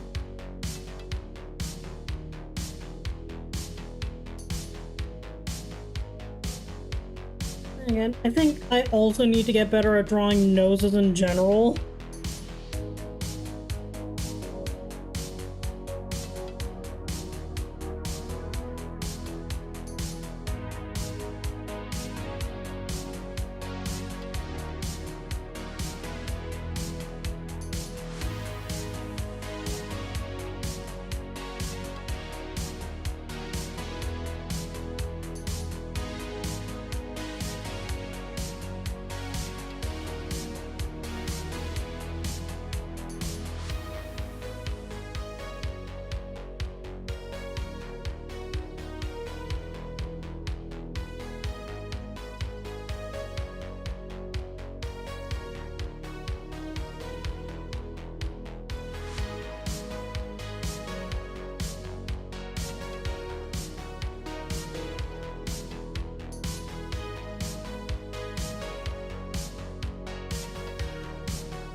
This would have a shadow behind it. Well, I don't think it would be that big though.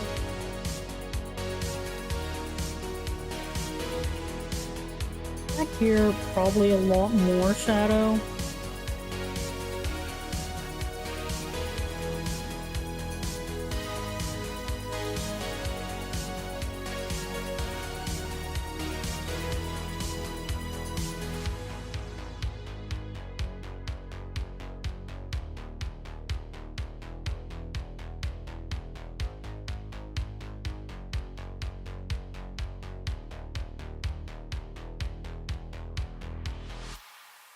Alright, now onto a slightly harder part, which is this entire arm section.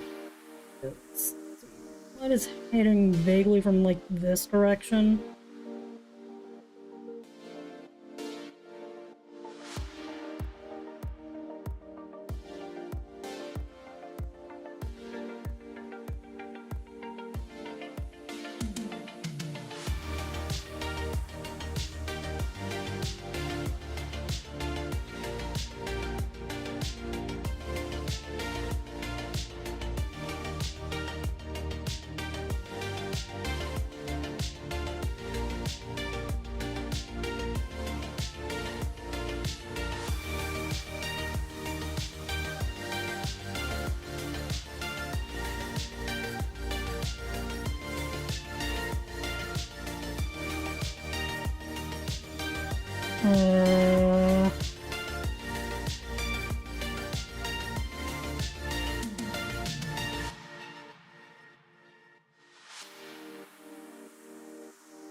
This is where I need to pull the sketch back up because otherwise it kind of becomes really hard to define.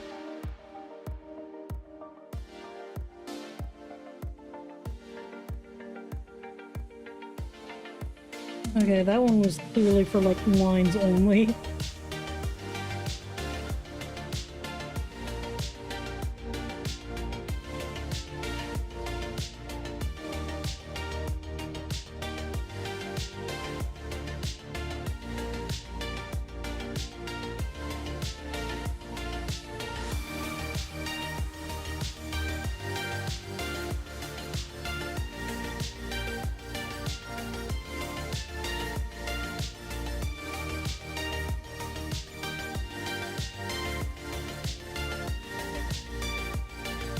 Why did I think the blue window was a good idea? I hate it. I hate it.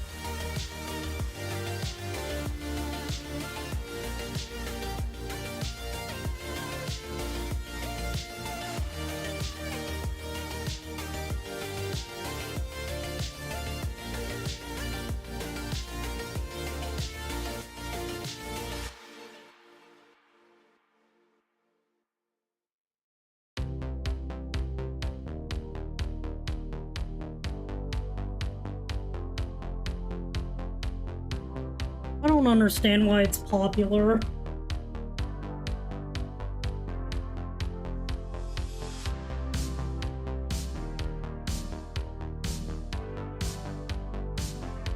And shadow just to say, hey, this is a three-dimensional space.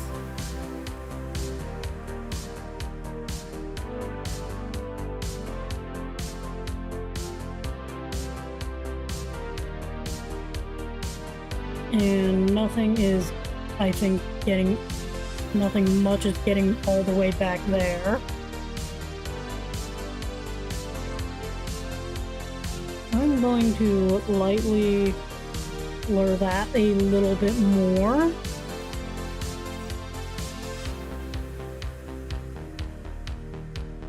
All of that, I just want this side of it to be more, or at least less lighted, have less light.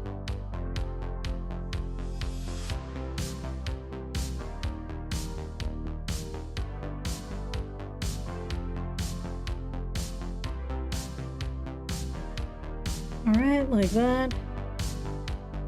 Shadows down here, none. Is here, less. Is basically none. None. Not a lot.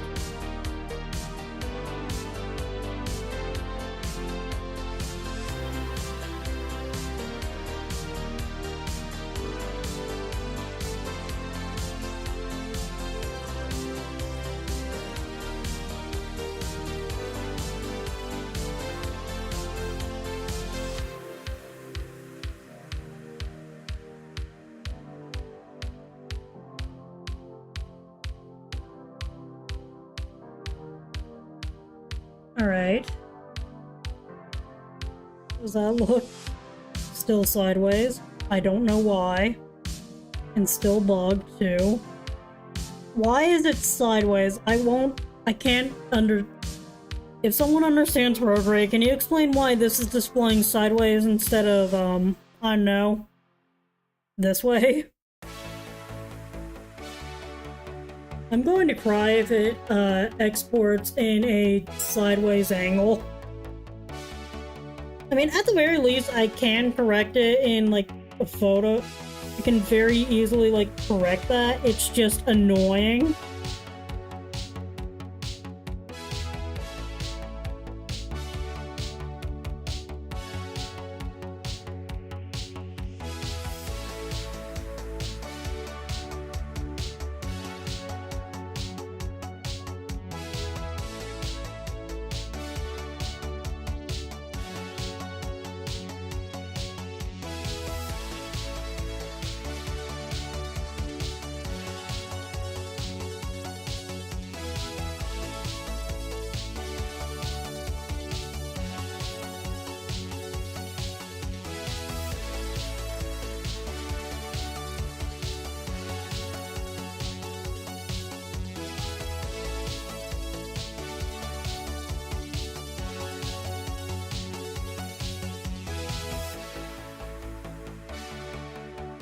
Alright.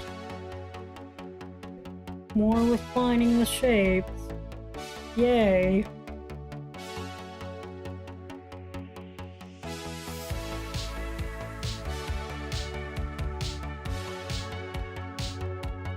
Alright, now for defining these shadows.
Okay, that might be a little bit too much on the...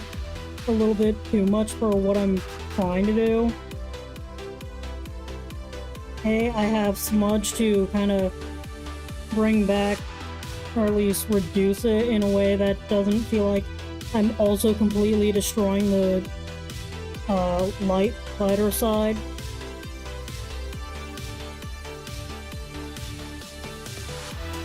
I think that looks pretty good.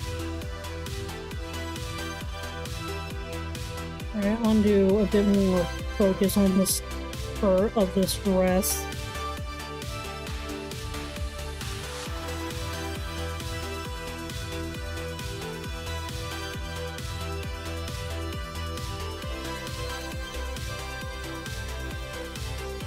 Carving in more and more shadows.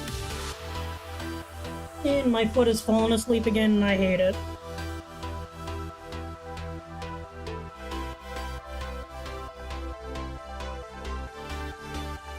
I know these pieces look like they're overlapping. I promise I will fix them later.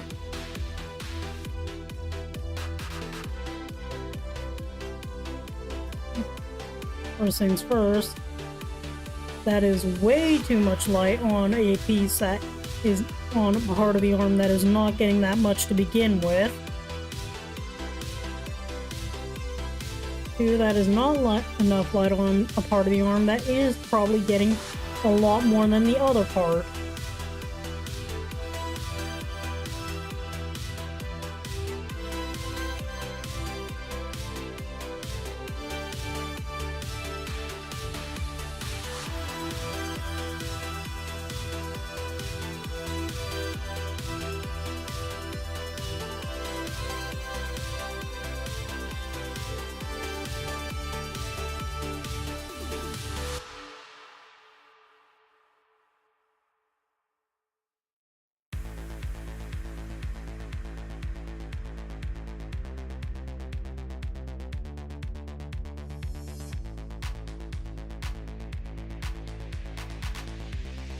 Slightly, so to soften the shadows.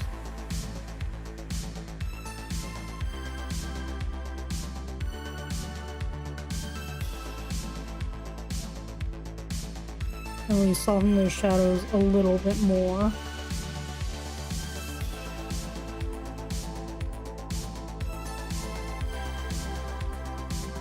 Okay.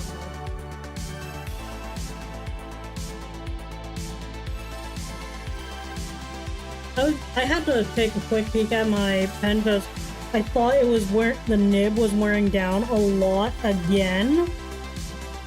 If you saw how bad my previous pencil nib was, it was awful. I basically had to be standing my pen at a 90-degree angle if I wanted to do any kind of drawing or writing. And now onto the nightmare section, aka this entire hand.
How does that hand look in comparison to everything else? Still terrible.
Alright. And I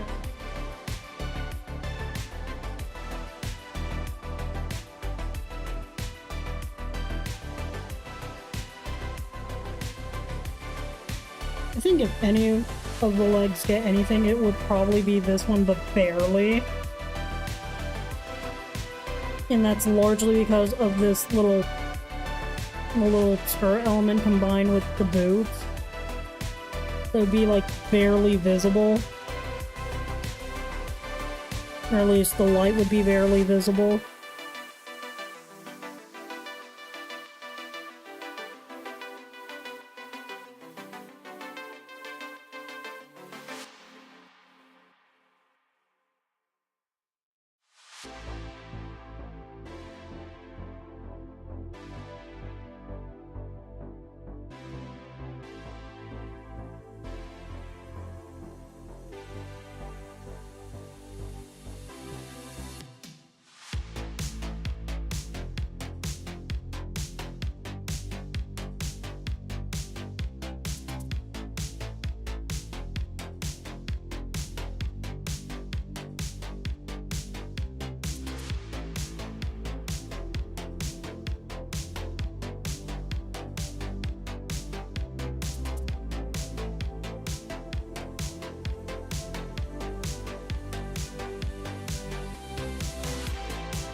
Not that small. There we go.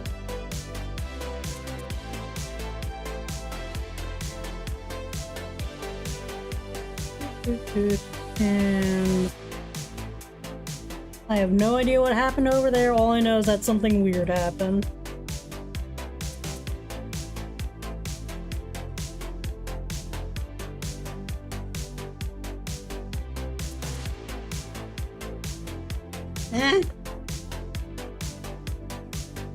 Charging cable's been caught on my blanket.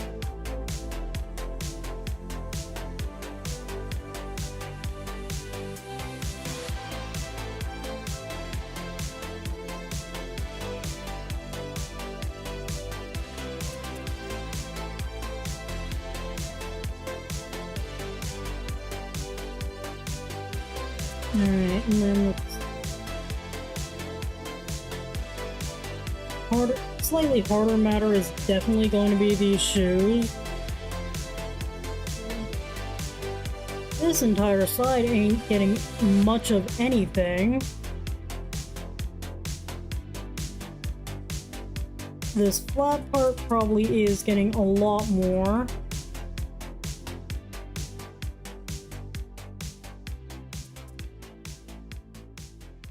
And around here is going to definitely get a little.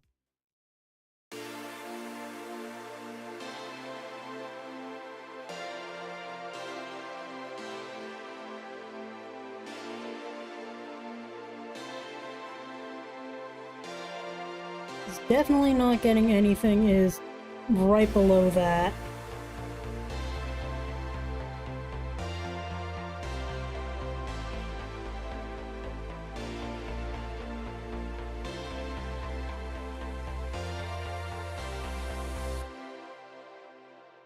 But if any card had to get a highlight, it would probably be somewhere around here. Except probably should diffuse that by a lot.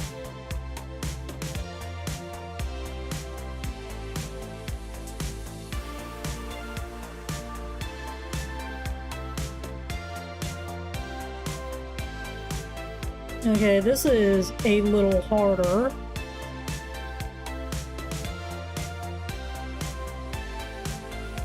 I think probably just throw light on it and then just take away.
Alright. And now to even harder matters, which are these little, which are just adding little highlights to little bluffs.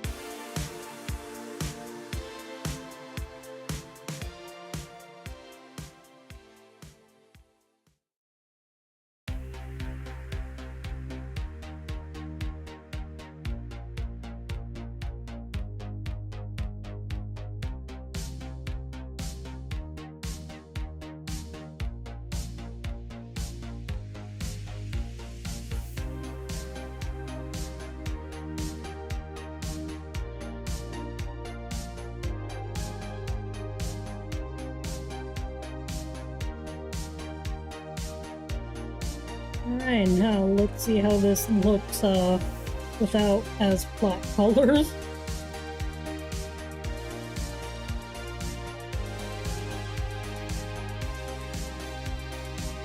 I might darken the background a little bit more.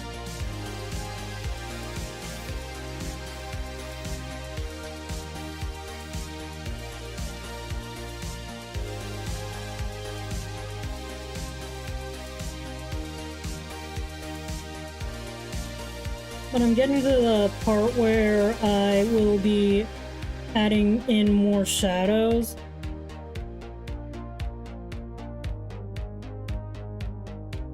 Because this is... But what I will say is that this part can be a bit more complicated because I cannot just use an eraser. So, because I'd have to be flicking back and forth between white and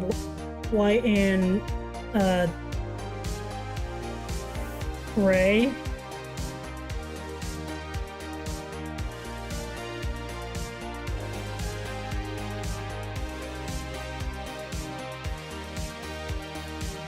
Let's start with some really obvious shadows.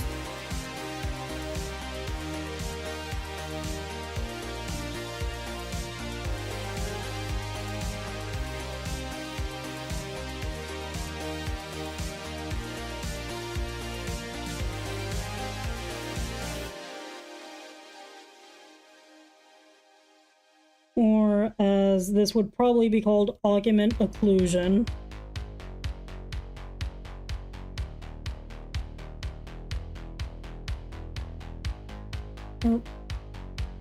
Is it ambient occlusion or augment occlusion? I can't remember. I think it's ambient occlusion.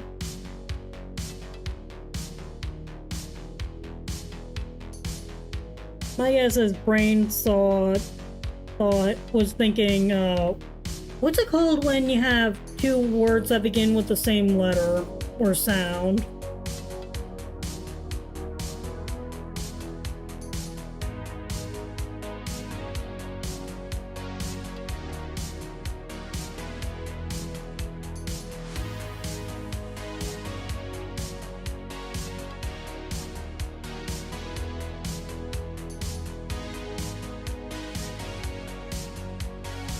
All I know is that I'm pretty sure the proper term that I was looking for was ambient occlusion for the shadows I'm currently adding.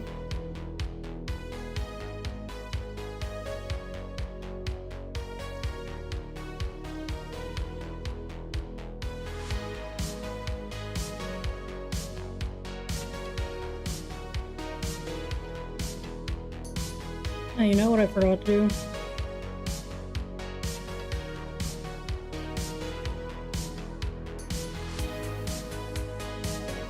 Invert all these and set them to multiply.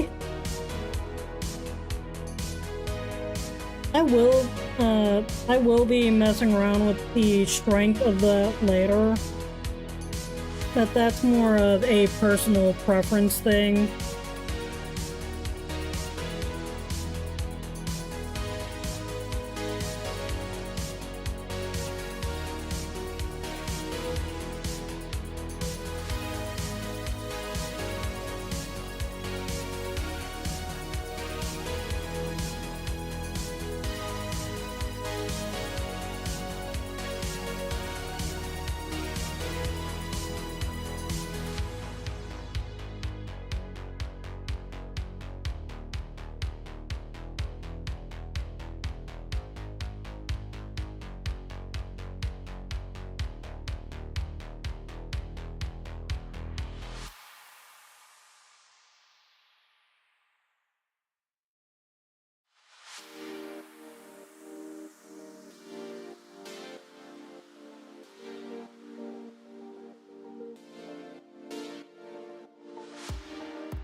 Yeah, sorry if I'm kind of not talking anymore.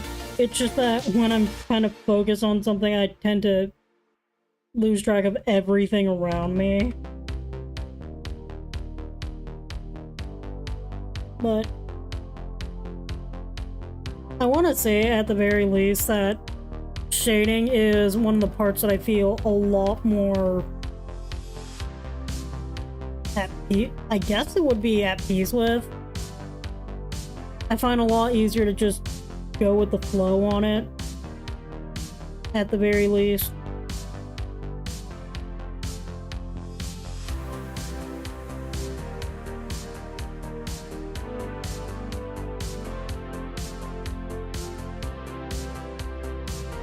What the heck is that?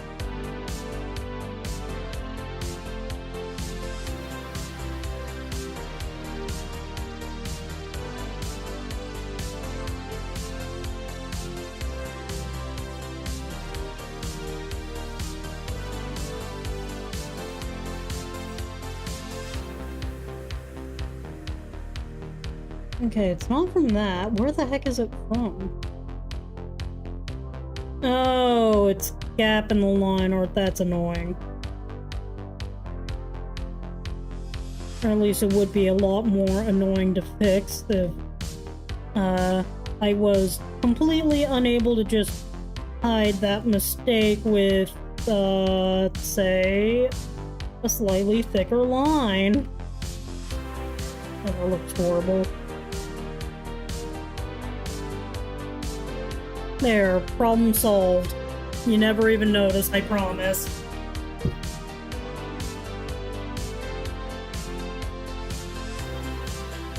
And since that's broken, I don't really need that anymore.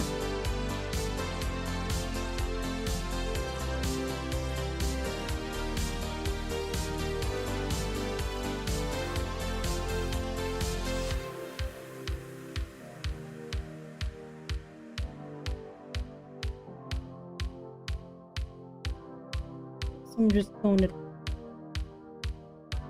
toss a little bit of up here.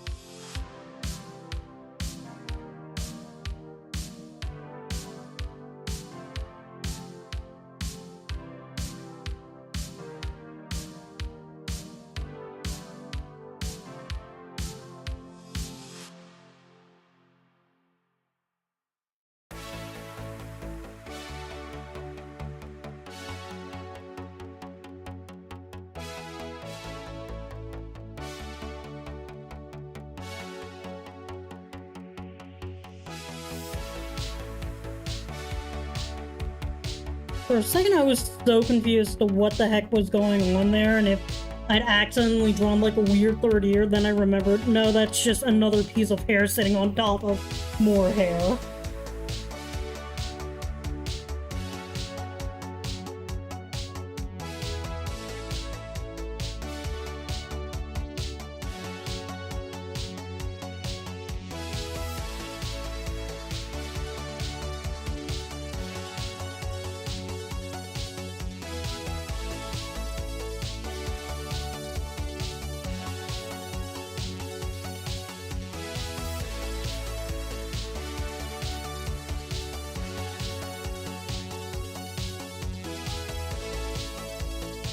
Now for the section that's probably going to require the most amount of work, this back section.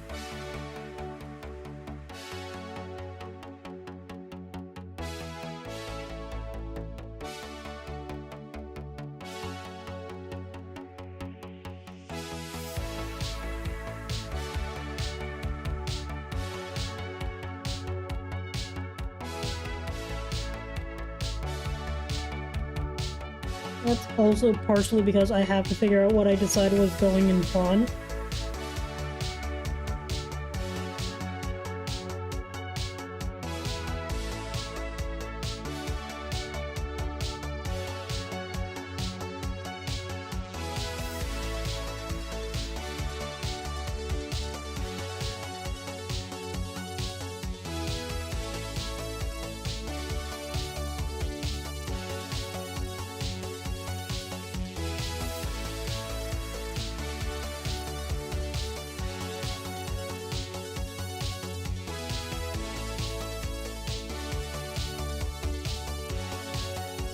There we go.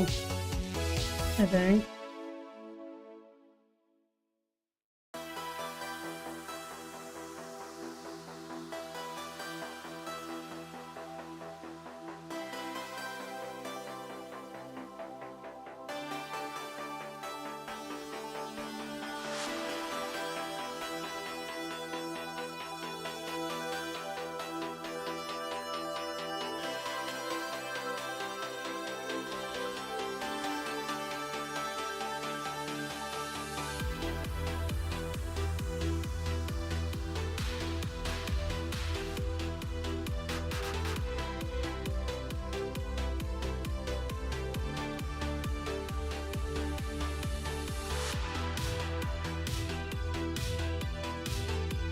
I'd add little proofs of different. I don't really know how else to describe that.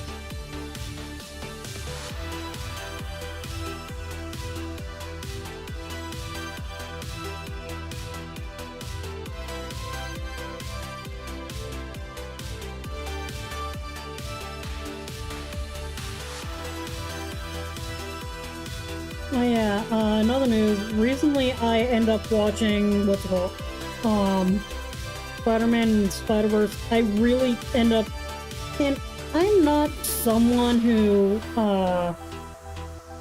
is deeply into Marvel comics, specifically Marvel comics. But I ended up enjoying it a lot more than I thought I would. And after watching Across the Spider-Verse and then Into the Spider-Verse, I am now eagerly awaiting Beyond the Spider-Verse.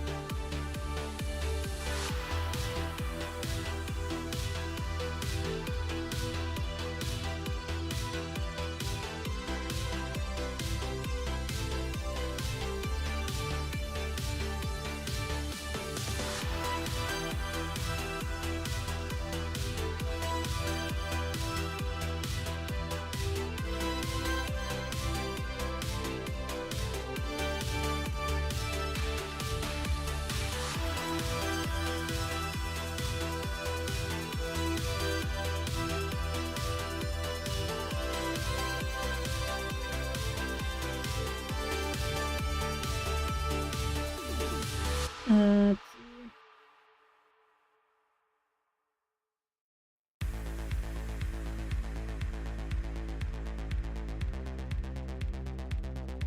But one of my favorite takeaways from at least the movie was that a lot of things really are kind of just a leap of faith. And stuff only really moves forward if you take the leap of faith to get there.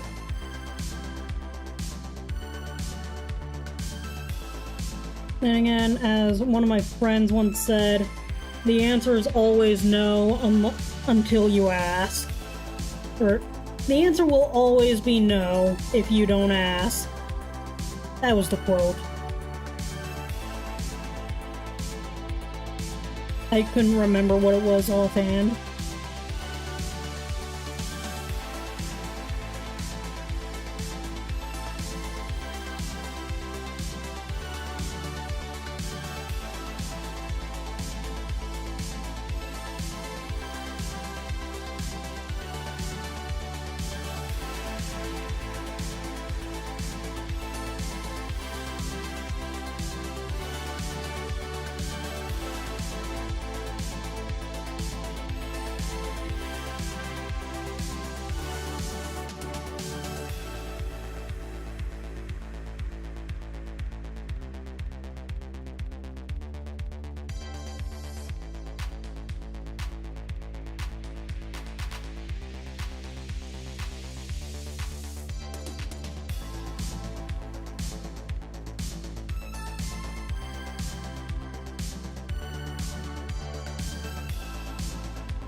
There we go.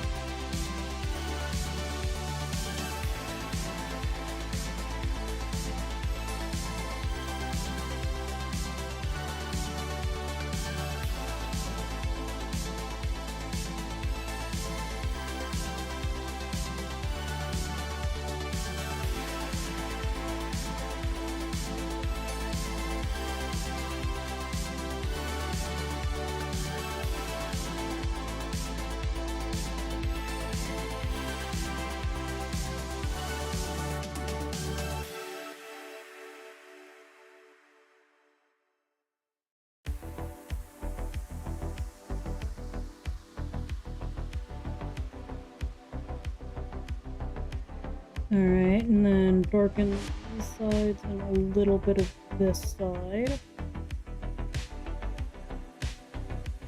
Realizing I also need to go in and do these areas.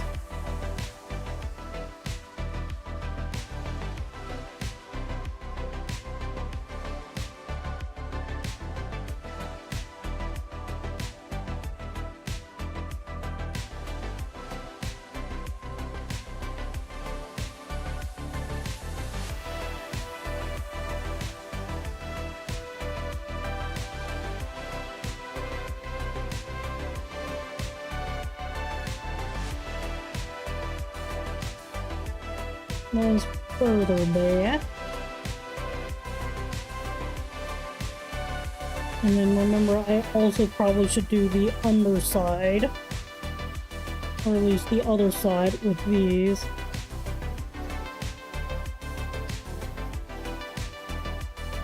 Oh yeah, what I will say about at least the method that I'm currently using is that I only really figured out that it was probably a thing that could happen because literally with how some lights work, you can have multiple shadows being cast off the same thing and they're just ending up being colored by the other lights around it.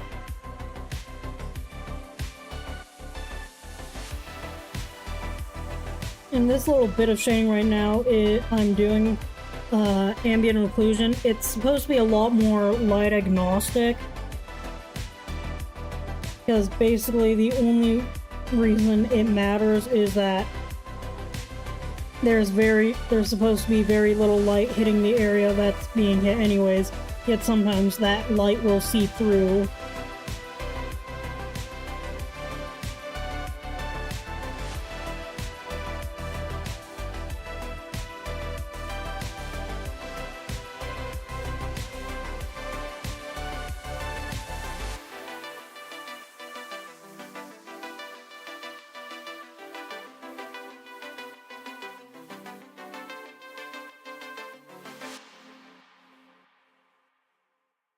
So then you end up getting this really cool effect where it looks like there are multiple shadows. Or at least multiple shadows happening at the same time. I don't know, it seemed cool to me whenever I get to see it.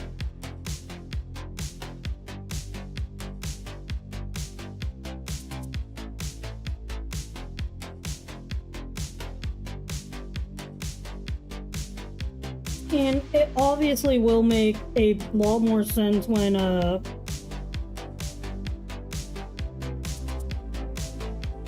colors are, when everything is balanced and not everything looks like it's fighting for your attention.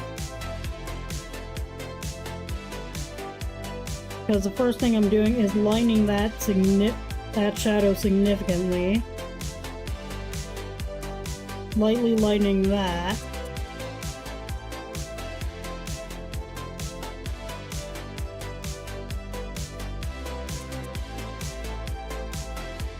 And then as a bit of an extra thing, I like to add another color dodge layer on top of that.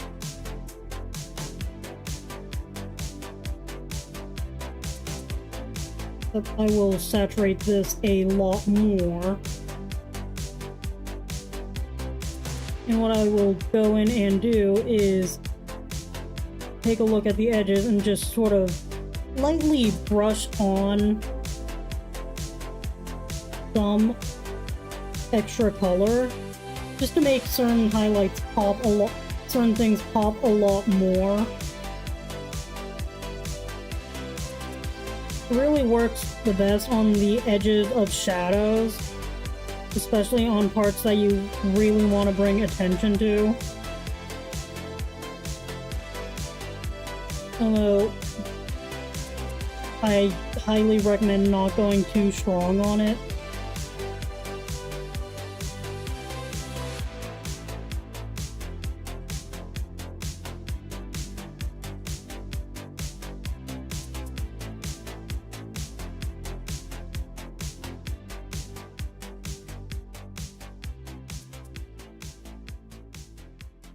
I largely do it near the head since that's where I want most of the attention to go.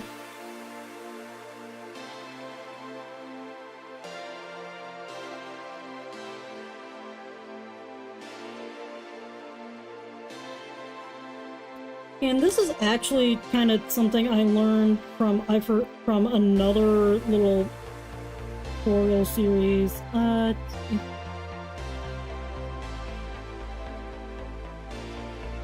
I'm gonna go in and do some like fixes for this background. Let's see, hue, saturation, balance. I'm gonna darken it a little.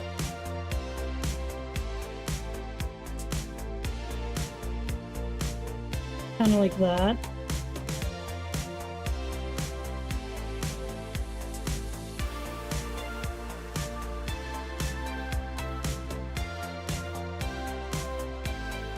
Although I think I might also desaturate it a little.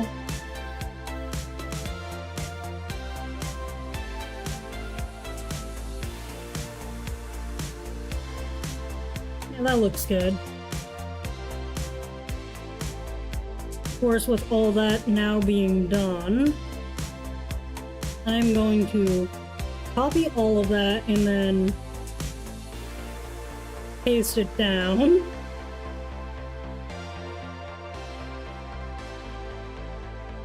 And this is actually something I kind of learned from others, and basically it's just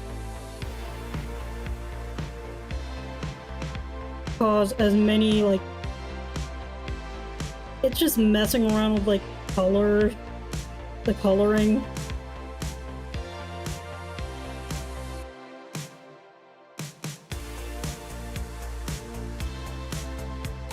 Basically having some ridiculous peaks and rainbows.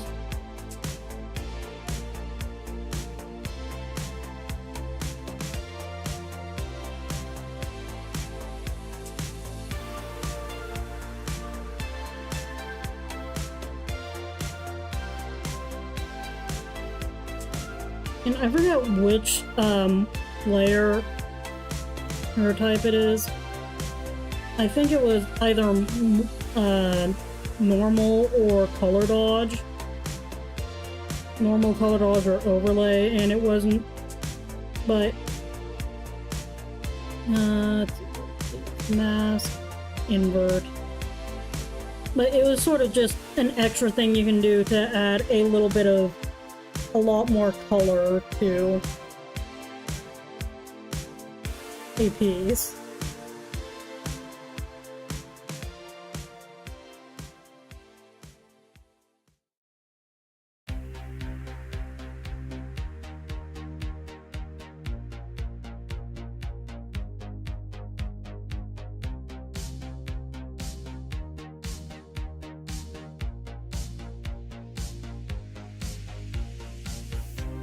And I think it works best, like, on the borders of light and of shadow and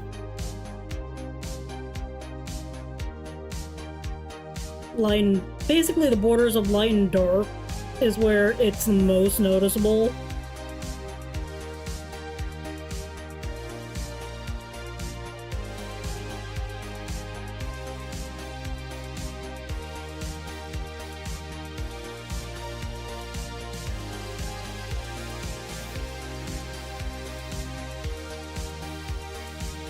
Of course, since this is its own separate layer, I can easily mess around with, like, the intensity of it.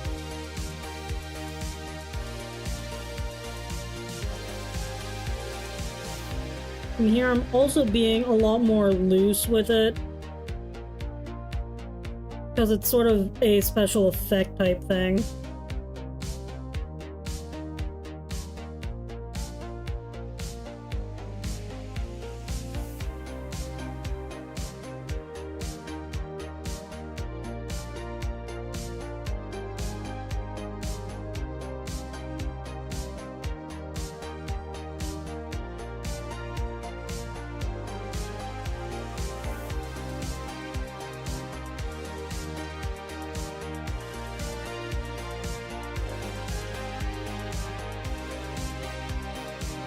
Personally, I think it looks amazing. I mean, I definitely won't be able to do this kind of thing on my VTuber unless I'm incredibly patient.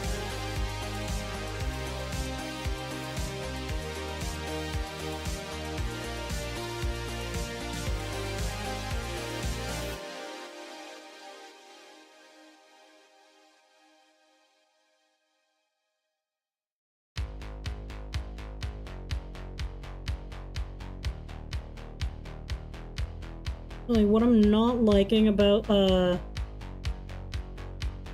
this eye is...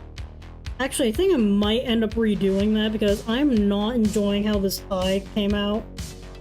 Because it feels way too... I don't know... not there.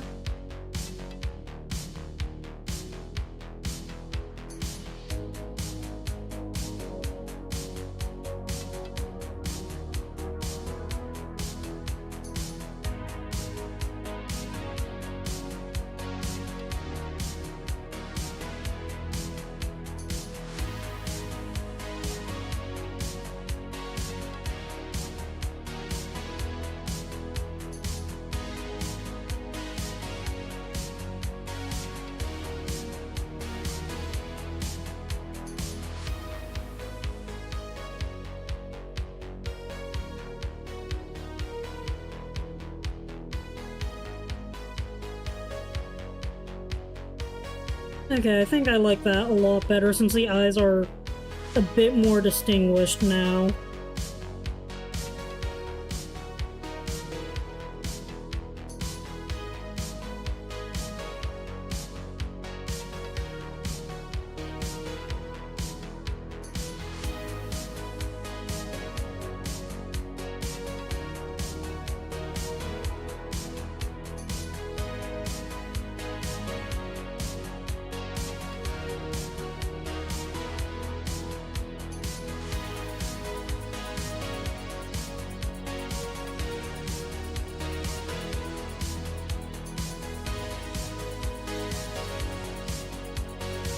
And I think that is pretty much done. I mean, I'm not really liking how empty the head feels. I think that's probably why I end up putting the crown on.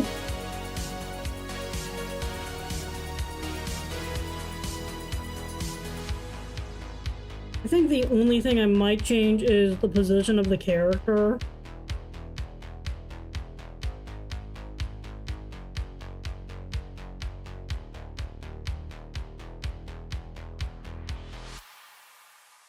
Just shift it slightly to the side with snapping magnetics on.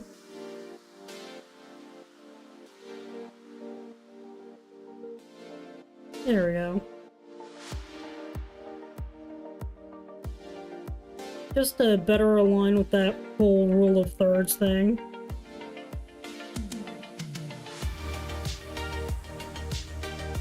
And I think that actually feels a lot better in the piece.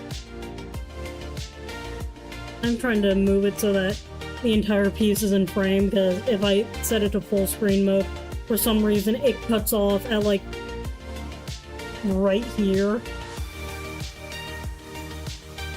Sorry, it cuts off basically at the heel.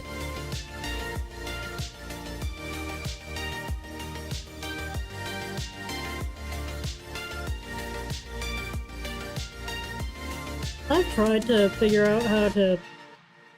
Okay, I also need to double check and make sure that I do not have a reference layer on, because otherwise that'll complicate something I want to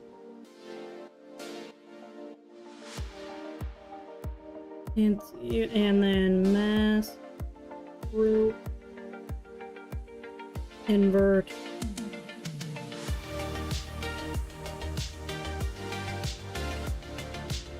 When in doubt, just throw a metric ton of watermarks at it.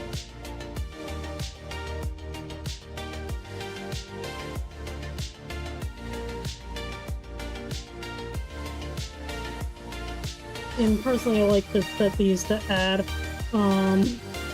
Yes, I am revealing how I watermark my pieces.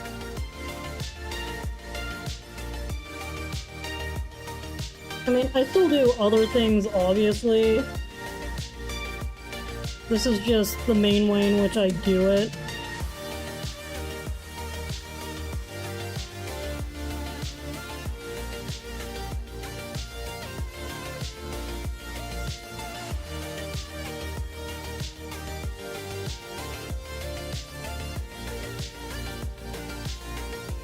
All I know is that after this, I'm probably going to play Stardew Valley. Hopefully, I will be finishing the community center tonight or tomorrow.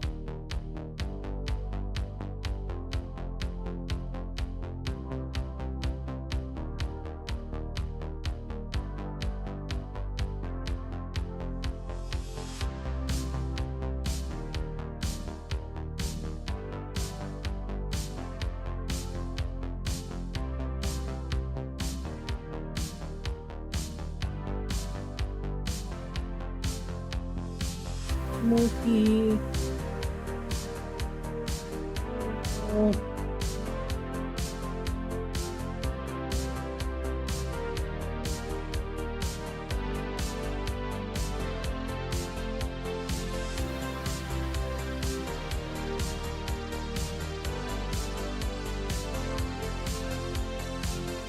And then mask, invert.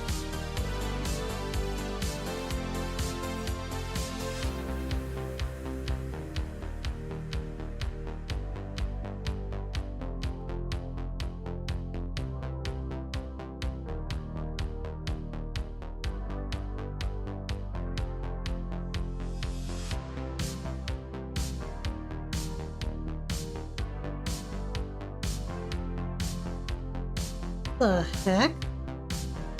Why are my brushes inverted?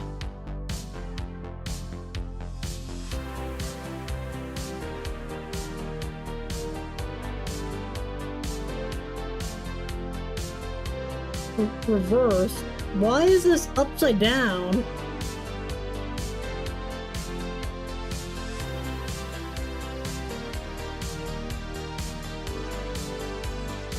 Why is this mirrored?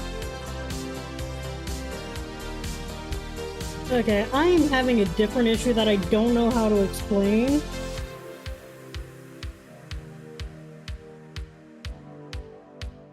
I mean, I guess I can...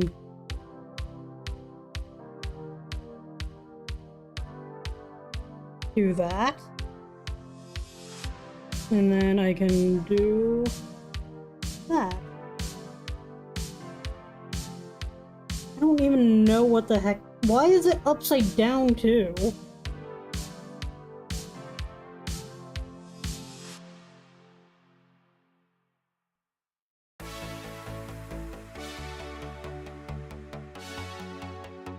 Okay, that was confusing. And I don't know what the heck happened.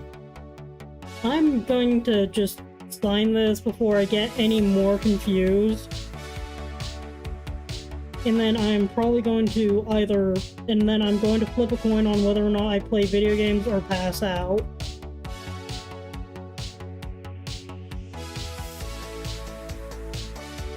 Let's see. Where's my preferred?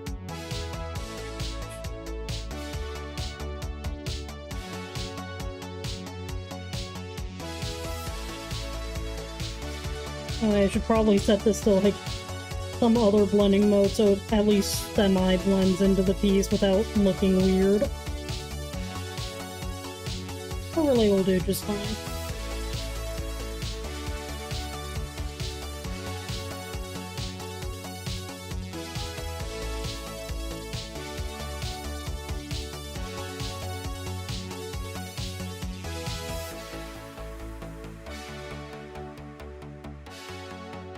Actually, no, I think I'm gonna take a color of the hair.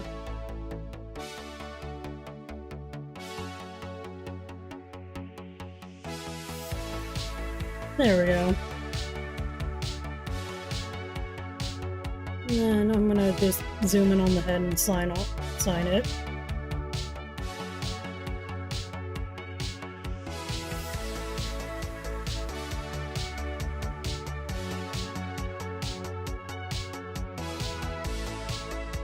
There we go.